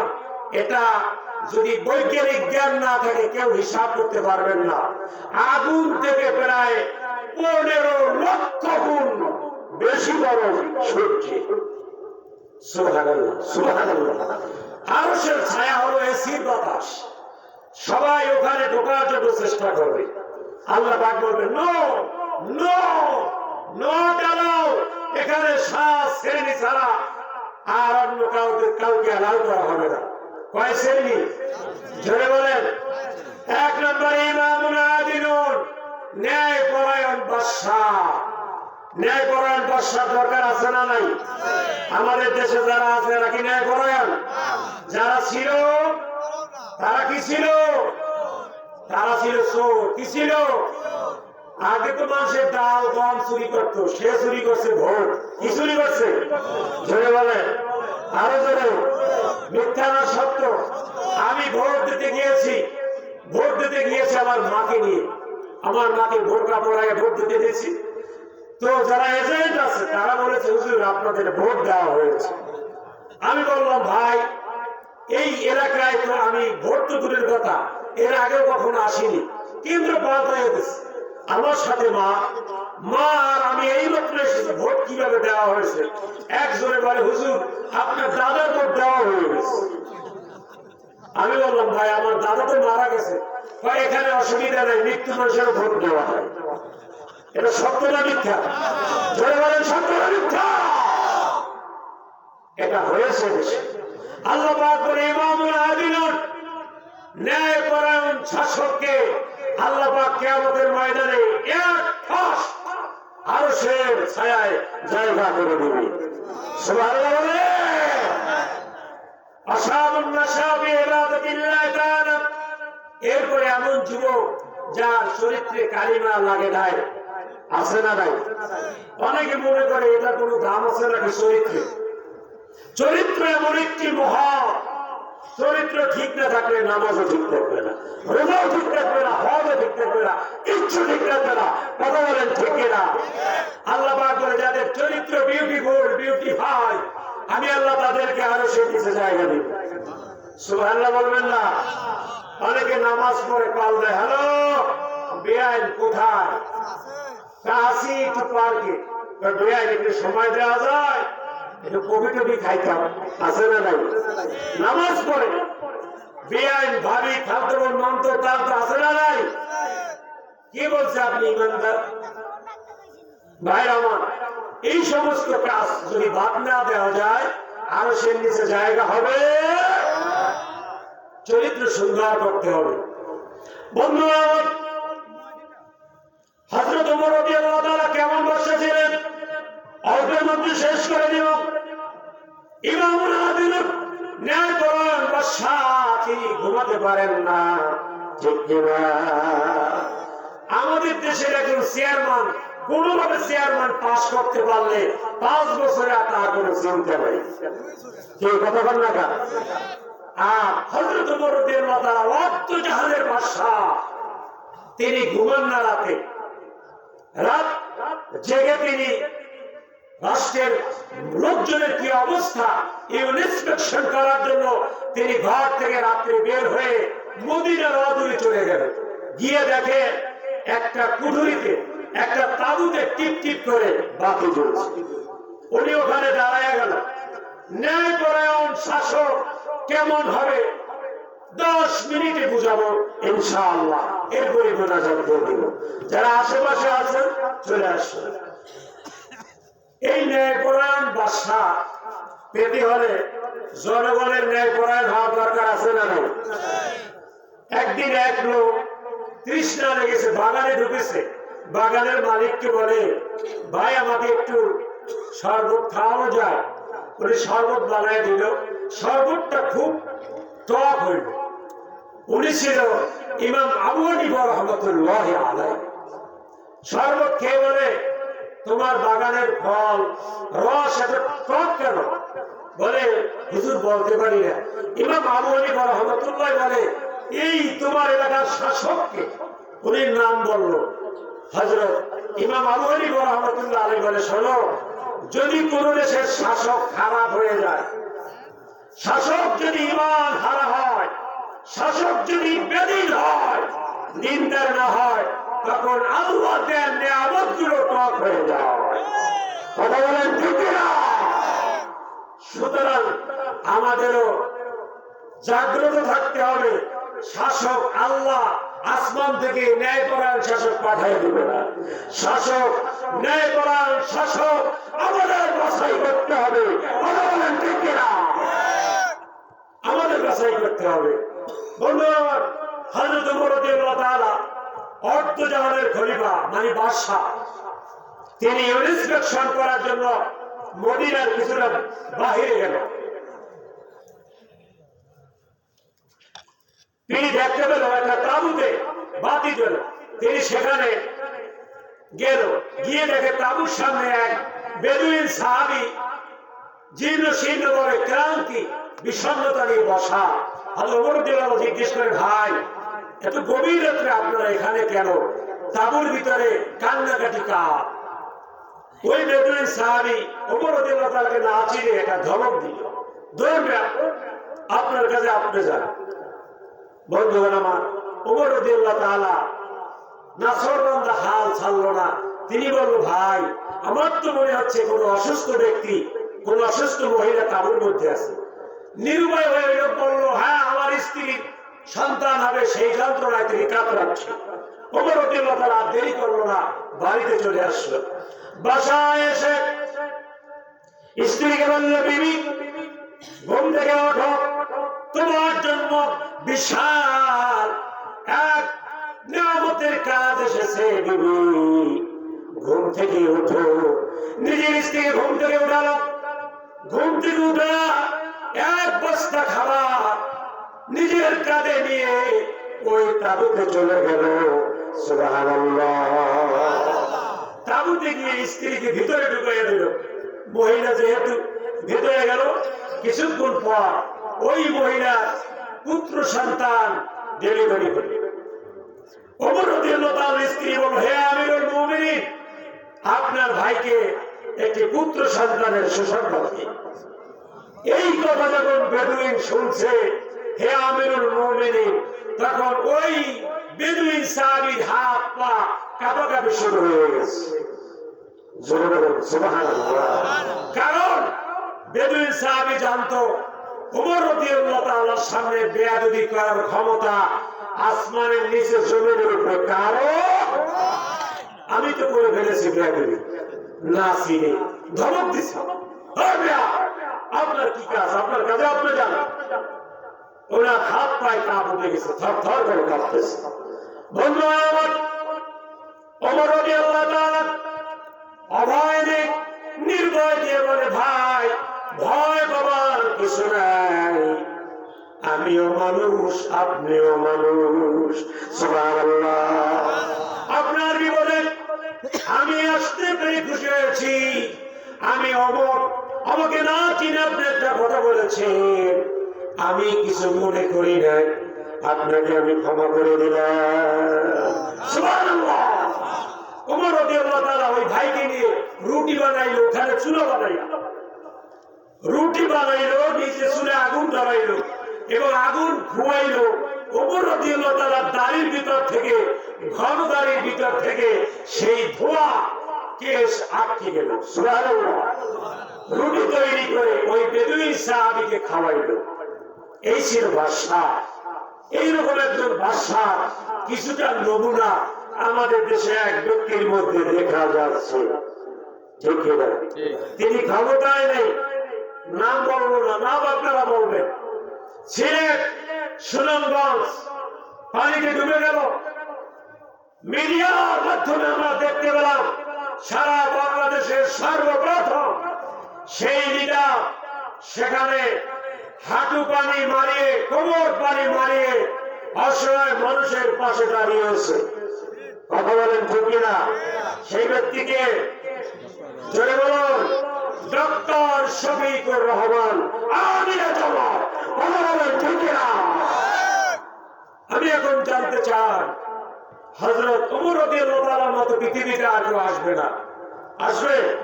তিনি হলো এই আশারায়ে মুবাশশারা, জান্নাতের টিকিট পাওয়া, জান্নাত গ্রান্টি তার জন্য। এরকম মানুষ আর আসবে? আসবে না।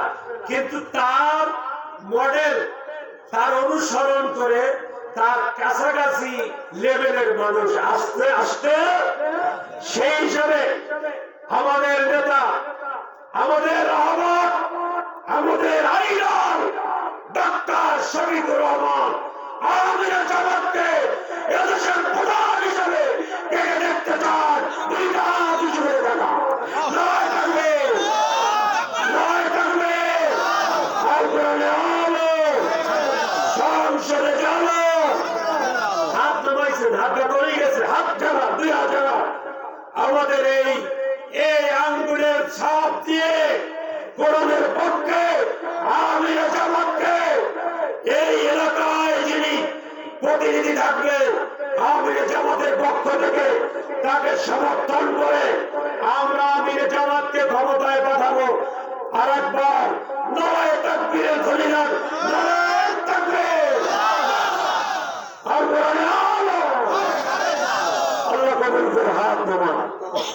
আল্লাহ পাক আমাদেরকে একজন ন্যায়পরায়ণ শাসক ক্ষমতায় পাঠিয়ে তার ছত্র ছায়ায় আমরাও যেন আরো সে ছায়া পাই, এই প্রত্যাশা রেখে আমি আমার আলোচনা এখানে শেষ করব। যারা বাইরে আছেন কেউ হবে, আপনারা ভিতরে চলে আসুন।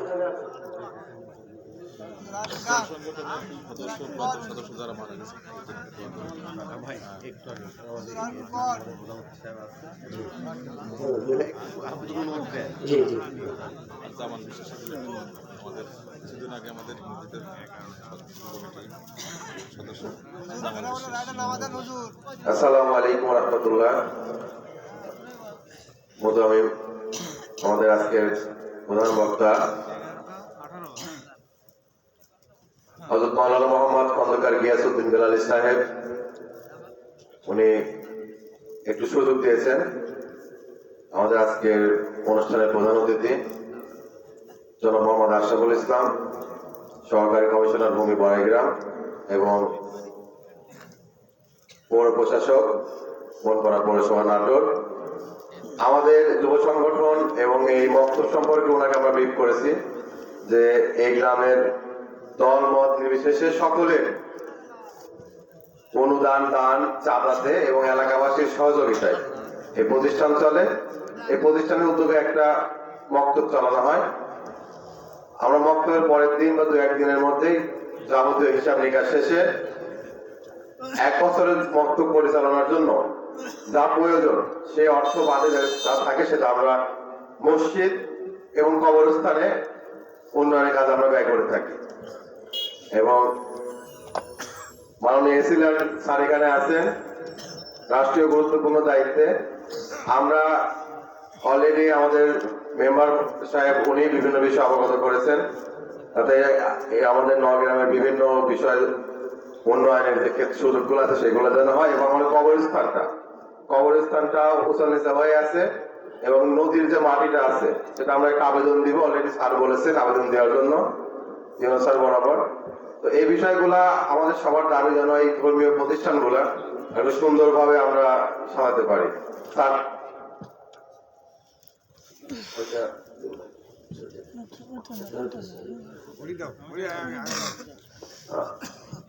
জনাব মোহাম্মদ আশরাফুল ইসলাম স্যার।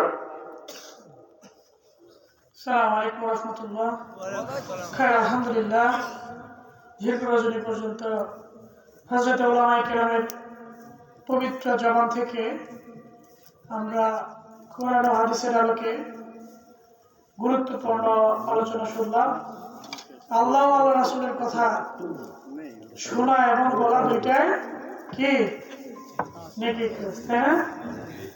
সুতরাং আমরা যারা বললাম তারাও লাভবান হলাম, যারা শুনলাম তারাও লাভবান হলাম। হযরত উলামায়ে কেরাম আমাদের আজকে অত্র মাহফিলের প্রধান বক্তা, উনি অত্যন্ত গুরুত্বপূর্ণ কথা বলেছেন, নামাজের কথা আলোচনা করেছেন। আর তাফসীরের শুরুর দিকে যে নামাজ এটা হচ্ছে হাক্কুল্লাহ, আল্লাহর হক। পরবর্তীতে হযরত উলামায়ে কেরাম হযরত ওমর রাদিয়াল্লাহু আনহু যিনি দুনিয়ার ভিতর থেকে যে 10 জন জান্নাতের গ্যারান্টি পেয়েছিলেন একজনের কথা আলোচনা করেছিলেন। ওই অংশে উনি হাক্কুল ইবাদ, বান্দার হকের কথা আলোচনা করেছেন। যে আমি একটা মেসেজে বলবো, হুজুরও যে কথা বলেছিল যে প্রতি বছর মাহফিল হয়, কিন্তু এটা একটা রসমে পরিণত হয়ে গেছে, একটা প্রথায় পরিণত হয়ে গেছে। সেই প্রথা থেকে আমাদের বের হতে হবে। যে আমি এদিক থেকে আমার যে ইউনিভার্সিটির বড় ভাই, আপনাদের এই সন্তান রাশেদ ভাই বাসায় গেলাম, যার মধ্যে আমি দেখলাম যে বর্তমানে মজমার ভিতরে যতগুলো মানুষ তার থেকে 3 গুণ মানুষ বাহিরে।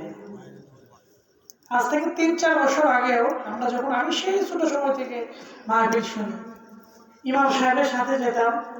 এই আম কাঁঠালের দিনে হুজুরের যে দাওয়াত ছিল, হুজুর একা যাওয়ার সাহস পেত না, আমাকে সাথে নিয়ে যেত। আজকে ভাই তুই আমার মুসল্লি, আমি তোকে নিয়ে যাবো। আমার 12টা বেজে যেত। তো 3-4 বছর আগেও আমাদের এই মাহফিলকে কেন্দ্র করে এত দোকানপাট কোথাও হতো না। আমি আজকে দিয়ে প্রায় 5-6টা মাহফিলের প্রধান অতিথি, 2টা মাহফিলের বিশেষ অতিথি ছিলাম। আগামী 22 তারিখে মাহফিল আছে। গত 10 তারিখে আমাদের তারেক মনোহর ভাই আসছিল, মুফতি আমির হামজা ভাই এসেছিল, তার সাথে আমি 3টা মাহফিলে ছিলাম। গত 7 তারিখেও, আজকে তো 7 তারিখ, 4 তারিখে মাহফিল ছিল গড়মাটি, 2 তারিখে মাহফিল ছিল রাজাপুর মন্ডলপাড়া। রফিকুল ইসলাম মাদানী সাহেব আসার কথা ছিল, অসুস্থ, আসতে পারে নাই।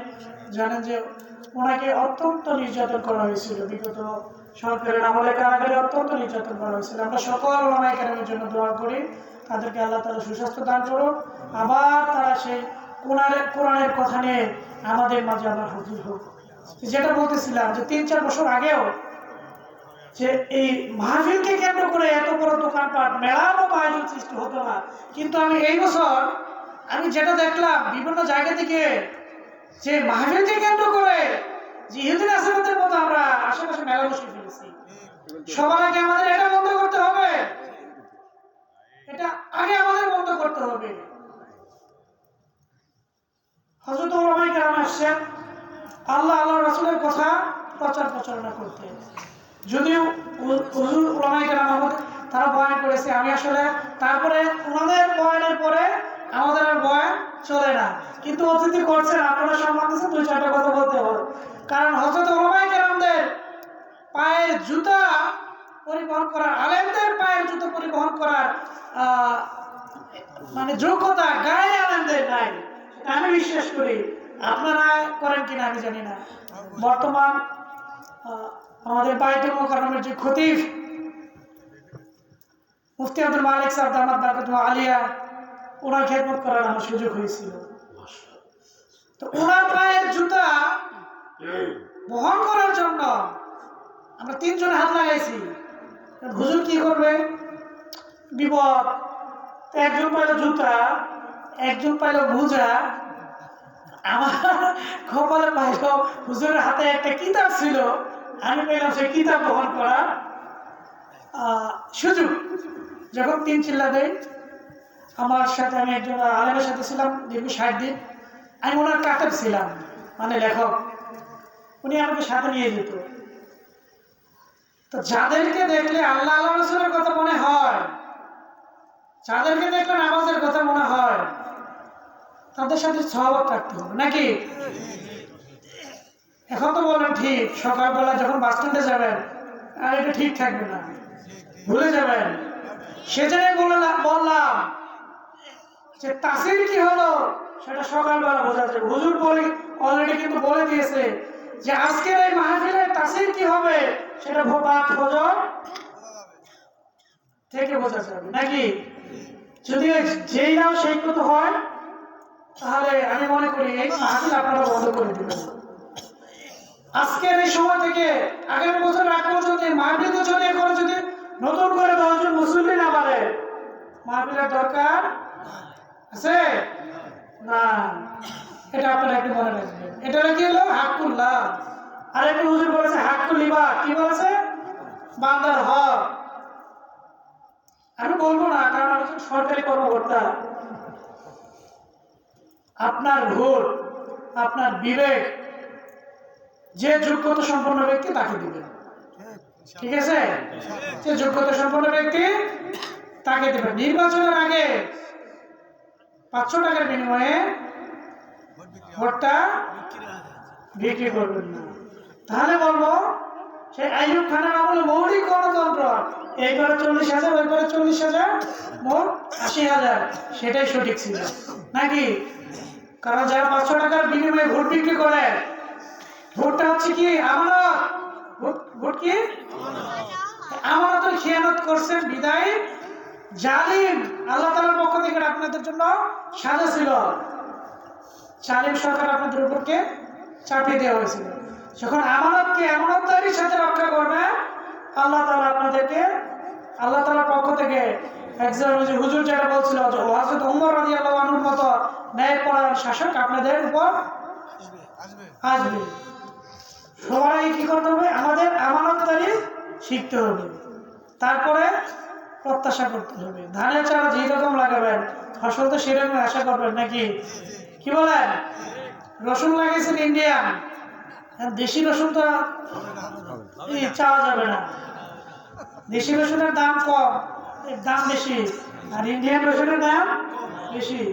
আপনারা যেমন চাইবেন চেয়ারে সেরকম আসবে। এটাই হচ্ছে কি হাক্কুল ইবাদ। হুজুর যেটা হযরত সাহাবায়ে কেরামদের জীবনী থেকে আপনাদেরকে শুনিয়ে গিয়েছি, তাদের জীবন সেরকম সত্য। ওই সময় যারা ছিল, যে আল্লাহ ছিল, এখন তো সেই আল্লাহ আছে নাকি? নাকি ওই আল্লাহ অবসরে গেছে? ওই আল্লাহ অবসরে যায় নাই। আপনারা যদি ইনসাফ করেন, আল্লাহ তাআলার পক্ষ থেকে আপনাদের জন্য গায়েব থেকে মদদ চলে আসবে। আল্লাহ তাআলার পক্ষ থেকে আপনাদের উপরে ইনসাফ কায়েম হবে, আদারওয়াইজ ইনসাফ হবে না। আর আমার বড় ভাই আরেকটা কথা বললো, আপনাদের মাটি টাটি লাগবে। আসলে এটা সরকারি মাটি, সরকারি সিদ্ধান্ত। আমি আমার পক্ষ থেকে আমি রেজিস্ট্রেশন পালন করি। কিছুদিন আগেও একজনের বিনা অনুমতিতে মাটি কাটার কারণে আমি রাজাপুর গিয়ে একজনকে 50,000 টাকা জরিমানা করে দিয়ে আসছি। তারপর একদিন আগে একজনকে জুনাইল থেকে ধরে জেলে দিয়ে আসছে। আসলে এটা সরকার, আমরা একটা রাষ্ট্র ব্যবস্থা থাকলে একটা রাষ্ট্রীয় নিয়ম নীতির মধ্যে থাকতে হয়, একটা ডেকোরামের মধ্যে থাকতে হয়। যে মাটি যে বিষয়গুলো সরকারের অনুমতি নিয়ে আপনাদেরকে লেগেই করতে হবে। সরকারের মাটি, সরকার যদি আপনাদেরকে সিদ্ধান্ত দেয় যে আপনাদেরকে দিব, সেটা সরকারি একান্ত সিদ্ধান্ত।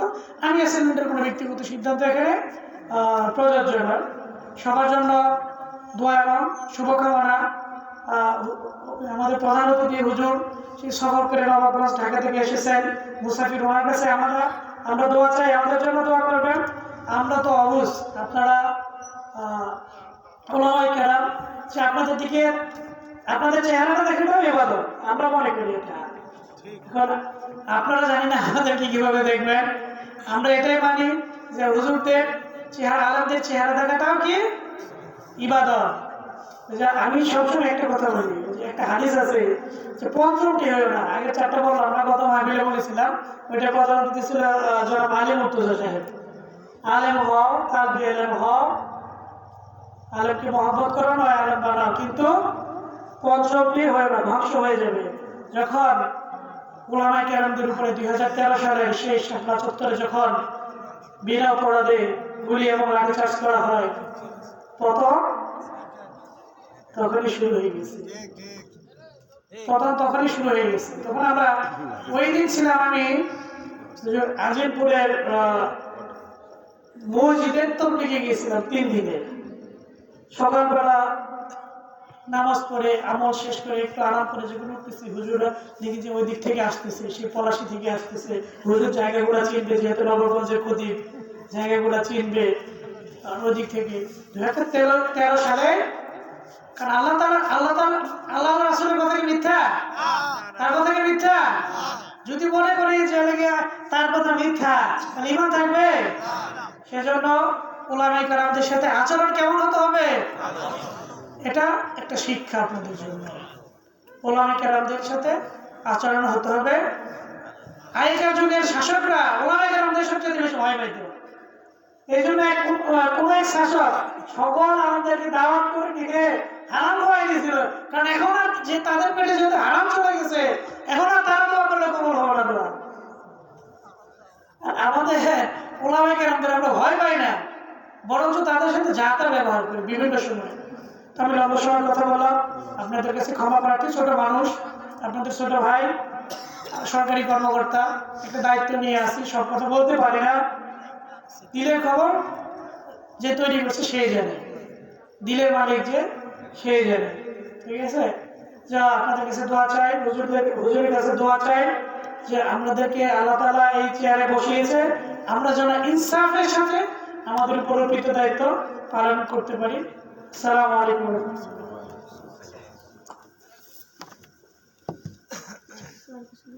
আমার বিশেষ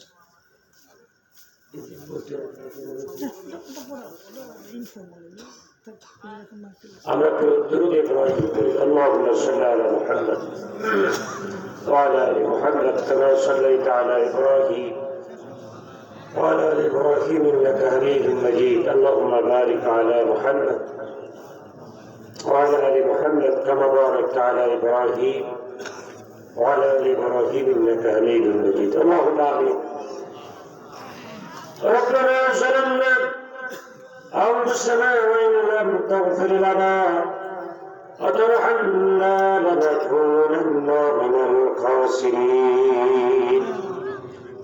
رب العالمين معبود মহিয়ান করিয়ান বিশ্ব পালন কর্তা প্রভু আল্লাহ, নওগ্রাম যুব সংগঠন ও মক্তবের উন্নয়ন কল্পে এ বিশাল মাহফিল সমাপনের পথে রব্বুল আলামিন আখিরি মুনাজাত, দুইটা হাত তুলেছি আল্লাহ, গভীর রাত, আল্লাহ তুমি সকলের হাত কবুলে মঞ্জুর করে নাও।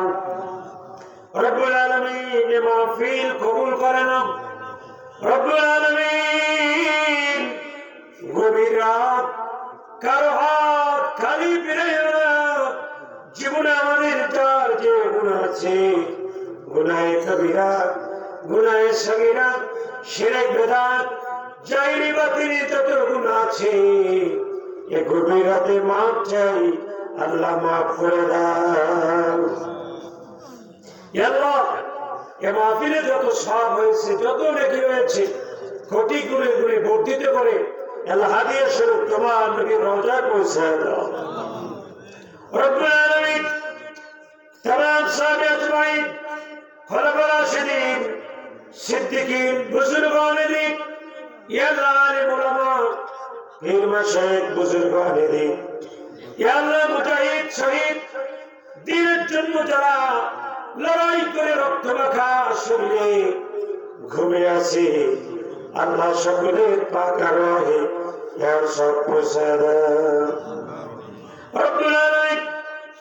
এই মহল্লায় যত কবর রয়েছে বিশেষ করে অত্র মসজিদের কমিটি জামাল বিশ্বাস না করে দেশে চলে গেছে আল্লাহ আল্লাহ তার কবরে কি হাল জানি না আল্লাহ এই মাহফিলকে জড়িয়ে করিয়া তোমার বান্দা মরহুম জামাল বিশ্বাসে কবরটা জান্নাতের টুকরা বানায় দাও আল্লাহ কিয়ামত পর্যন্ত তার কবর আযাব মাফ করে দাও আল্লাহ তার কবরে জান্নাতের সঙ্গে একটা দরজা করে দাও মাফ করে দাও আল্লাহ তার রেখে দেওয়া আল্লাহ পর্যন্ত কি ধৈর্য ধারণ করা ও 5 ওয়াক্ত নামাজি বানায় দাও আল্লাহ মাহফিল যারা শুনেছে আল্লাহ আল্লাহ আমাদেরকে 5 ওয়াক্ত নামাজি বানায় দাও আল্লাহ নামাজ সারা ওয়াজ মাহফিল জিকির আজকার হজ রোজা জিহাদ যে যাই কিছু করুক নামাজ ছাড়া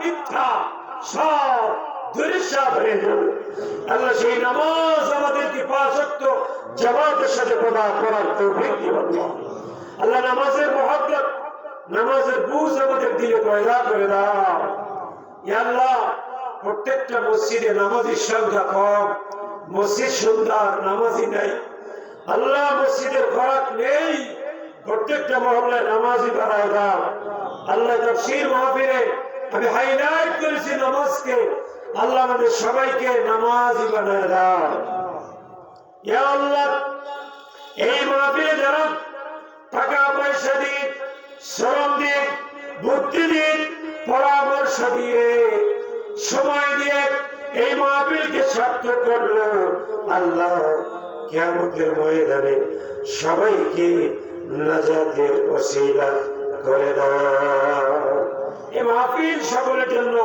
নাজাতের ওসিলা হয়ে যায় সে তৌফিক দান করে দাও আল্লাহ কিয়ামতের ময়দানে যখন কোনো আমল কাজে আসবে না এই মাহফিল আমাদের নাজাতের ওসিলা করে দিও আল্লাহ আল্লাহ এই মাহফিলে যারা টাকা পয়সা দান করছে তাদের টাকা পয়সা কবুল করে নাও যারা বুদ্ধি দিয়েছে সময় দিয়েছে শ্রম দিয়েছে সাহস জুগিয়েছে আল্লাহ তাদের কবুল করে নাও আল্লাহ গভীর রাত পর্যন্ত শীত উপেক্ষা করে আল্লাহ মাটির উপরে বসে যারা মাহফিল শুনলো আল্লাহ কিয়ামতের ময়দানে এদেরকে আরশের নিচে জায়গা করে দিও আল্লাহ আল্লাহ এই কোরআনের সম্মানে কোরআনের তাজিমে কিয়ামতের ময়দানে এদেরকে আরশে টেনে দিও আল্লাহ আল্লাহ আরশের ছায়ায় জায়গা করে দিও আল্লাহ আল্লাহ আজকের মাহফিলের প্রধান অতিথি সভাপতি সবাইকে কবুল করে নাও আল্লাহ আমাকে দাওয়াত করে এনে আল্লাহ আমার প্রিয় মুসা ভাই এখানে কথা বলার সুযোগ করে দিয়েছেন আল্লাহ আমার মুসা ভাইকে কবুল করে নাও ইয়া আল্লাহ মুসাম্মেল ভাই আমার বড় ভাই আল্লাহ মুসাম্মেল ভাইকে কবুল করে নাও ইয়া আল্লাহ এই এলাকায় যারা তরুণ সমাজ যুব সমাজ রয়েছে আল্লাহ ওদেরকে দিনের জন্য কবুল কর আল্লাহ আল্লাহ এখানে একটি বক্তব্য রয়েছে যেখানে অনেক ছাত্রদের হাতে কোরআন দেওয়া হয়েছে বলেছে আল্লাহ বক্তব্যটি কবুল করে নাও আল্লাহ বক্তব্যের সাথে যারা জড়িত তাদের কবুল করে নাও আল্লাহ যারা বুদ্ধি পরামর্শ দিয়ে বক্তব্য চালাচ্ছে তাদের কবুল করে নাও বক্তব্যের ছাত্র ছাত্রীর সংখ্যা 3 গুণ বৃদ্ধি করে দাও এ বক্তব্যের খরচা এবারে আল্লাহ এর উপরে আল্লাহ তারাক্কি খায়ের বরকত দিয়ে দাও আল্লাহ মাহফিল কিয়ামত পর্যন্ত কবুল করে নাও আল্লাহ মাহফিলের পৃষ্ঠপোষক যারা রয়েছে আল্লাহ তাদের কবুল করে নাও আল্লাহ আমি মুসাফির মানুষ আল্লাহ এই মাহফিলে যে সমস্ত মা বোন পর্দার ভিতরে আমাদের সাথে হাত তুলেছে আল্লাহ মা বোনদের কবুল করো আল্লাহ মা বোনদেরকে কিয়ামতের ময়দানে আম্মা জান আয়েশা আম্মা জান খাদিজা রাদিয়াল্লাহু তাআলা আনহা এদের সঙ্গে জান্নাতে বান্ধবী বানাই দিও আল্লাহ আল্লাহ মা বোনদেরকে স্বামীর খেদমত আল্লাহ সতীত্বের হেফাজত 5 ওয়াক্ত নামাজ রমজানের রোজা রেখে জান্নাত দুনিয়া থেকে কামাই করে যাওয়ার তৌফিক দাও আল্লাহ আল্লাহ প্রত্যেকটা ঘরে ঘরে খাস রহমত নাযিল করো এই এলাকা থেকে আসমানি জিসমানি বলা মুসিবত দূর করে দাও আল্লাহ আমার পূর্বে আমাদের অতিথি সাহেব সুন্দর কথা বলেছে। আল্লাহ দিনের জন্য তোমার এই সম্মানিত বান্দাকে আল্লাহ আরো কবুল করে নাও। দিন দিন আল্লাহ তার সম্মান বর্ধিত করে দাও। আল্লাহ আমার ডানে বামে যারা রয়েছে যে গণ্যমান্য ব্যক্তিবর্গ, আল্লাহ তুমি সবাইকে কবুল করে দাও। ইয়া রব کرم دوبر کرم حرمات التجوا کو جو دل پر اثر کرے ربنا تقبل منا انك انت السميع العليم وتب علينا يا مولانا انك انت التواب الرحيم سبحان ربك رب العزة عما يصفون وسلام على المرسلين الحمد لله يا رب العالمين السلام عليكم ورحمة الله وبركاته